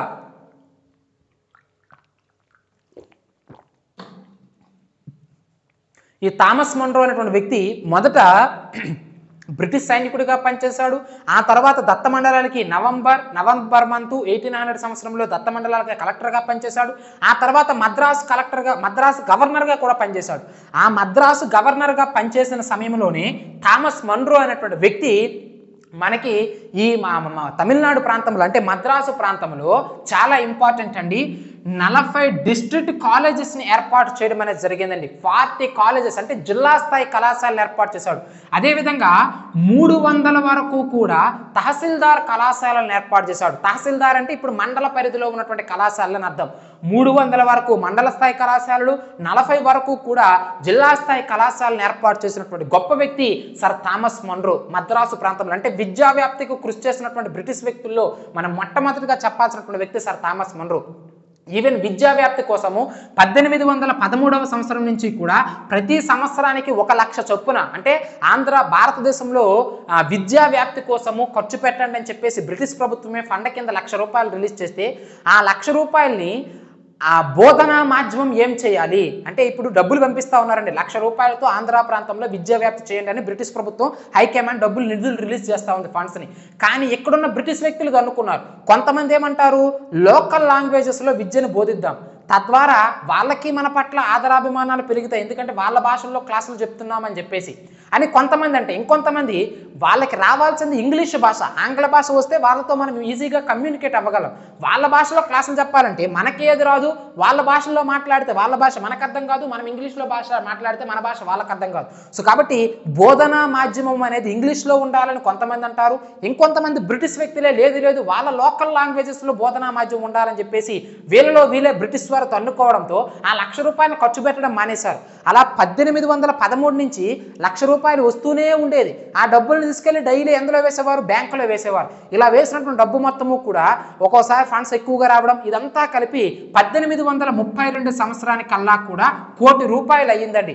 ఆ సమయంలో ఈ విద్య పైన ఒక కమిషన్ వేయడం అనేది జరుగుతుంది, అదే లార్డ్ మెకాలే కమిటీ అని చెప్పేసి చెప్తా ఉంటాం. ఈ లార్డ్ మెకాలే కమిటీ ఏదైతే ఉంటుందో 1832లో ఇది ఇచ్చిన రిపోర్ట్ని ఆధారంగా చేసుకొని లార్డ్ మెకాలే కమిటీ ఏం చెప్పింది, విద్యా బోధన అనేది తప్పనిసరిగా 100కి 100% ఆంగ్ల భాషలోనే ఉండాలి, అంటే ఇంగ్లీష్ భాషలోనే విద్యా బోధన జరగాలని చెప్పేసి లార్డ్ మెకాలే చెప్పడంతో ఆ డబ్బు మొత్తాన్ని కూడా ఇంగ్లీష్ భాషపై ప్రచారం చేశారు. ఒక రకంగా చెప్పాలంటే వాళ్ళు ఇంగ్లీష్ బోధనా మాధ్యమంలో చెప్పడం వల్లనే ఎంతో మంది మన ఆంధ్ర ప్రాంత వ్యక్తులు ఇంగ్లీష్ భాష నేర్చుకున్నారు, ఇంగ్లీష్ గ్రంథాలను చదివారు. తద్వారా ప్రపంచం ఎంత అభివృద్ధి చెందుతుంది, మనం ఎంత వెనుకబడ్డాం అనేది మన ప్రాంత ప్రజలకు, అంటే మన భారతదేశ ప్రజలకు అర్థమైంది అనే విషయాన్ని మీరు ఇక్కడ గుర్తుంచుకోవాలి. ఆ తర్వాత 1844 సంవత్సరాల కల్లా బ్రిటిష్ వారి ఉద్యోగాల్లో మనకు అవకాశాలు కల్పించడం, తద్వారా మన పరిస్థితులు మన సాధక బాధలను మన యొక్క ప్రభుత్వ ఉద్యోగులే కొంతవరకు కూడా క్లియర్ చేసేటటువంటి పరిస్థితులు అనేవి మన ఆంధ్ర ప్రాంతంలో ఏర్పడ్డాయి. ఆ తర్వాత 1854 మీకు తెలుసు వుడ్స్ డిస్పాచ్ అని చెప్పేసి చెప్తా ఉంటాం. సో చార్లెస్ వుడ్స్ నేతృత్వంలో ఒక కమిటీ వేశారు విద్య పైన, వాళ్ళు యూనివర్సిటీలను ఏర్పాటు చేయాలని చెప్పేసి చెప్పారు. సో వుడ్స్ డిస్పాచ్ యొక్క సిఫార్సుల ఆధారంగా చేసుకుని 1857లో బెంగాల్ ప్రాంతంలో కావచ్చు, మద్రాసు ప్రాంతంలో కావచ్చు, బొంబాయి ప్రాంతంలో కావచ్చు ఈ యొక్క యూనివర్సిటీలను స్థాపించడం అనేది జరిగింది. అర్థమైందా లేదండి? సో ఈ విధంగా విద్యా వ్యాప్తి ఏ విధంగా జరిగింది, సో ప్రతి ఒక్కటి కూడా కాన్సెప్ట్ హెడ్డింగ్ పెట్టుకోవాలండి. పరిపాలన, ఆ తర్వాత ఆర్థిక విధానాలు, ఆ తర్వాత చేనేత పరిశ్రమలు, ఆ తర్వాత మత ప్రచారము, ఆ తర్వాత మత ప్రచారం కోసం వారు స్థాపించినటువంటి వివిధ రకాల సంస్థలు, అదేవిధంగా విద్యా వ్యాప్తి ఏ విధంగా చేశారు, ఇవన్నీ సైడ్ హెడ్డింగ్స్ పెట్టుకొని ఇంపార్టెంట్ పాయింట్స్ అన్ని కూడా రాసుకోవాలండి. చాలా చాలా ఇంపార్టెంట్ అయినటువంటి అంశము. అర్థమైందా లేదండి? సో ఈ విధంగా 1854 వుడ్స్ డిస్పాచ్ ఆధారంగా చేసుకుని వివిధ రకాల యూనివర్సిటీస్ కూడా మన ఆంధ్ర ప్రాంతంలో స్థాపించడం అనేది జరిగింది. ఓకేనండి. ఆ తర్వాత మనం చూడాల్సింది ఇదే బ్రిటిష్ వారి కాలంలో సాహిత్యం ఏ విధంగా ఉంది, చాలా ఇంపార్టెంట్ అండి. అంటే లిటరేచర్ ఏ విధంగా ఉందంటే ఆబ్వియస్లీ మన లిటరేచర్కి బ్రిటిష్ వారు ఎందుకు ఇంపార్టెన్స్ ఇస్తారు, ఆబ్వియస్లీ ఎవరు అసలు మన భాష వాళ్ళకి అర్థం కానప్పుడు మన భాషకు సంబంధించి వాళ్ళు ఎందుకండి సేవ చేస్తారు. అయితే కొంతమంది చేశారు, థామస్ మన్రో కావచ్చు, సిపి బ్రౌన్ కావచ్చు, కొంతమంది ఉన్నారు, వాళ్ళందరి గురించి నెక్స్ట్ క్లాస్లో మనం మాట్లాడుకుందాం. అయితే ఏది ఏమైనప్పటికీ 1775 నుంచి 1870 మధ్య కాలం ఏదైతే ఉంటుందో ఇది సాహిత్యానికి క్షీణదశగా మనకి చరిత్రకారులు అభివర్ణించడం అనేది జరిగింది. ఎందుకంటే 1775 వరకు కూడా మన ఆంధ్ర ప్రాంతం గోల్కొండలో భాగంగా ఉండేది. గోల్కొండలో భాగంగా ఉన్నంత వరకు కూడా మన సాహిత్యము మన తెలుగు భాషకి ఉన్నత స్థానం కల్పించబడింది. కానీ 1775 నుంచి కూడా బ్రిటిష్ వారి ఆధీనంలోకి వెళ్ళినప్పటి నుంచి కూడా 1870 వరకు కూడా మన యొక్క ఆంధ్ర ప్రాంతంలో తెలుగు భాష అనేది పూర్తిగా క్షీణించింది, క్షీణదశలో ఉంది. ఎంత క్షీణదశలో ఉన్నప్పటికీ కూడా మన ఆంధ్ర ప్రాంతంలో కొంతమంది వ్యక్తులు తెలుగు భాషకి ఎంతో గొప్ప సేవ చేశారు. మరి ఈ క్షీణదశలో ఏ వ్యక్తులు మన ఆంధ్ర ప్రాంతంలో కొన్ని ప్రసిద్ధ రచనలు చేశారు, అవి ఏమిటి ఎగ్జామినేషన్లు అడుగుతూ ఉంటాడని చాలా ఇంపార్టెంట్. కుక్కుటేశ్వర శతకాన్ని ఎవరు రాశారు, అదేవిధంగా మనకి 100 శతక పద్యాలను ఎవరు రాశారు, రావణ దమ్మియం ఎవరు రచించారు, ఇవన్నీ ఇంపార్టెంట్ అండి. సో వాటిని వరుసగా చెప్తాను చూడండి. అంటే 1775 to 1870 కాలంలో మన ఆంధ్ర ప్రాంతంలో సాహిత్యం క్షీణదశ దశలో ఉన్న సమయంలో కూడా కొంతమంది కొన్ని గొప్ప రచనలు చేశారు. వారే కంకటి పాపరాజు ఉత్తర రామాయణాన్ని రచించడం జరిగింది. నెక్స్ట్ కూచిమంచి తిమ్మకవి, ఇది చాలా ఇంపార్టెంట్. కూచిమంచి తిమ్మకవికి సంబంధించి ఈ యొక్క కుక్కుటేశ్వర శతకాన్ని ఎన్నోసార్లు ఎగ్జామినేషన్లో అడిగి ఉన్నాడండి. కుక్కుటేశ్వర శతకాన్ని, అదేవిధంగా అచ్చ తెలుగు రామాయణము చూడండి, వివిధ రామాయణం, తెలుగులో రామాయణం అంటే మొల్ల అని చెప్పేసి చెప్తా ఉంటాం, రంగనాథ రామాయణం అని చెప్పేసి చెప్తా ఉంటాం, గోన బుద్ధారెడ్డి, ఇలా ఒక్కొక్క రామాయణం అయినప్పుడు ఒక్కొక్క వ్యక్తుల గురించి చెప్తా ఉంటాం. అలా అచ్చ తెలుగు రామాయణం అయినప్పుడు కూచిమంచి తిమ్మకవి కుక్కుటేశ్వర శతకాన్ని రచించాడు. నీలాసుందరి పరిణయాన్ని, అచ్చ తెలుగు రామాయణాన్ని రచించింది కూచిమంచి తిమ్మకవి. కంకటి పాపరాజు అంటే ఉత్తర రామాయణము, చూడండి ఉత్తర రామాయణం అంటే కంకటి పాపరాజు, అచ్చ తెలుగు రామాయణం అంటే కూచిమంచి తిమ్మకవి. నెక్స్ట్ పిండిప్రోలు లక్ష్మణ కవి, ఇక్కడ నేను రాసింది మీకు అర్థమైన అవ్వకపోయినా నేను ఎక్స్ప్లెయిన్ చేస్తాను, నేను చెప్పినప్పుడు మీరు రాసుకోండి. పిండిప్రోలు లక్ష్మణ కవి అంటే రావణ దమ్మీయం, చాలా ఇంపార్టెంట్ అండి. రావణ దమ్మీయం అనే గ్రంథాన్ని రచించినటువంటి కవి ఎవరయ్యా అంటే పిండిప్రోలు లక్ష్మణ కవి. ఇతను శతక సాహిత్యం అంటే 100 పద్యాలు, ఇవి చాలా చాలా ఇంపార్టెంట్ అండి. శతకము అంటే 100 అని అర్థం. సో ఈ శతక పద్యాల ద్వారా ఆనాటి కాలంలో ఉన్నటువంటి సాధక బాధలు ఏవైతే ఉంటాయో వాటన్నింటినీ కూడా కళ్ళకి కట్టే విధంగా ఈ పద్యాల ద్వారా అప్పట్లో కవులు ప్రజలకు తెలియజేసేవారు అనమాట. సో కాబట్టి శతక పద్యాలు అప్పట్లో విశేష ఆదరణ పొందాయి, చాలా ఇంపార్టెంట్ అండి. అదేవిధంగా మనకి ప్రధానంగా గోగులపాటి కూర్మనాది కవి అంటాం, నృసింహ శతకాన్ని రచించాడు. అంటే శతకము అంటే 100 పద్యాలని అర్థం. సో ఇలా నృసింహ శతకాన్ని గోగులపాటి కూర్మనాది కవి. నెక్స్ట్ బల్లాల పేరయ్య అని చెప్పేసి చెప్తా ఉంటాం, ఇతను మనకి భద్రగిరి శతకాన్ని రచించాడు. ఆ తర్వాత నిమ్మన లక్ష్మణయ్య అని చెప్పేసి చెప్తా ఉంటాం, ఇతను మనకి ఏకామ్రలింగ శతకాన్ని రచించాడు. నెక్స్ట్ కస్తూరి రంగ కవి, ఆనందార్భాట కవి, చాలా ఇంపార్టెంట్. ఆనందార్భాట కవి అని ఎందుకు ఇతను అంటామంటే ఆనందార్భాటందము అనే గ్రంథాన్ని రచించాడండి కస్తూరి రంగ కవి. ఆనందార్భాటందము. నెక్స్ట్ ఆరిందం సూర్యకవి అని చెప్పేసి చెప్తా ఉంటాం, లేదా ఆదిదం సూర్యకవి అని చెప్పేసి చెప్తా ఉంటాం. మరి ఆదిదం సూర్యకవి రచించిన శతకం ఏమిటయ్యా అంటే రామలింగేశ్వర శతకము. నెక్స్ట్ అయ్యలరాజు నారాయణ మాతృడు హంస వింశతి, ఇది చాలా ఇంపార్టెంట్ అండి. కొన్ని ఇంపార్టెన్స్ అని చెప్పిన హెడ్డింగ్స్ పెట్టుకోండి, స్టార్స్ పెట్టుకోండి. ఎవరు? అయ్యలరాజు నారాయణ మార్తుడు అంటే హంస వింశతి, కుక్కుటేశ్వర శతకం అంటే కూచిమంచి తిమ్మకవి, అచ్చ తెలుగు రామాయణం అంటే కూచిమంచి తిమ్మకవి, నృసింహ శతకం అంటే మనకి కూర్మనాథ కవి, బల్లాల పేరయ్య అంటే భద్రగిరి శతకం, అయ్యలరాజు నారాయణ మాతృడు అంటే హంస వింశతి, ఇలాంటి గ్రంథాలను గుర్తుంచుకోవాలి. నెక్స్ట్ పాలవేకరి కదరీపతి అని చెప్పేసి చెప్తా ఉంటాం. ఈ కదరీపతి అనగానే గుర్తు రావాల్సింది మీకు సుఖ సప్తసతి, చాలా ఇంపార్టెంట్ అండి ఈ గ్రంథం కూడా. సో ఈ సుఖ సప్తసతి అనే గ్రంథాన్ని రచించింది పాలవేకరి కదరీపతి. నెక్స్ట్ పూదూరి సీతారామ శాస్త్రి, పెద్ద బాల శిక్ష, మీరు పేరు బాగా వినే ఉంటారు. సో ఈ పెద్ద బాల శిక్షను రచించింది ఎవరయ్యా అంటే పూదూరి సీతారామ శాస్త్రి. నెక్స్ట్ దిట్టకవి నారాయణ ఎవరైతే ఉంటారో ఇతను రంగరాయ చరిత్రను రచించడం అనేది జరిగింది. సో వీళ్ళందరూ ఎవరంటే ఈ 1775 to 1870 మధ్య సాహిత్యం క్షీణ దశలో ఉన్న సమయంలో సాహిత్యానికి సేవ చేసినటువంటి వ్యక్తులు అనే విషయాన్ని మీరు ఇక్కడ గుర్తుంచుకోవాలి. సో ఇదండి ఈరోజు క్లాసులో భాగంగా మనము అంటే బ్రిటిష్ వారి కాలంలో ఆంధ్ర ప్రాంతంలో వారి పరిపాలన ఏ విధంగా ఉండేది, బ్రిటిష్ వారి కాలంలో పరిపాలన, మత వ్యాప్తి, విద్యా వ్యాప్తి, వ్యవసాయము, రిజర్వాయర్లు, ఆనకట్టలు నిర్మాణము, అదేవిధంగా వారు స్కూల్స్కి ఇచ్చిన ఇంపార్టెంట్, మత వ్యాప్తి కోసం స్థాపించిన సంస్థలు, వారి కాలంలో సాహిత్యం ఏ విధంగా ఉంది అనేది ఈరోజు మనం చూసాం. నెక్స్ట్ క్లాస్లో మన తెలుగు సాహిత్యానికి, ఎందుకంటే ఏపీ హిస్టరీ కాబట్టి ఆంధ్రప్రదేశ్ చరిత్రలో మన తెలుగు సాహిత్యానికి ఇంపార్టెన్స్ ఇచ్చినటువంటి బ్రిటిష్ వ్యక్తులు ఎవరు, వారు రచించిన గ్రంథాలు ఏమిటి, సిపి బ్రౌన్ గురించి కావచ్చు, వీళ్ళందరి గురించి మనము నెక్స్ట్ క్లాస్లో మాట్లాడదాం. ఓకేనండి.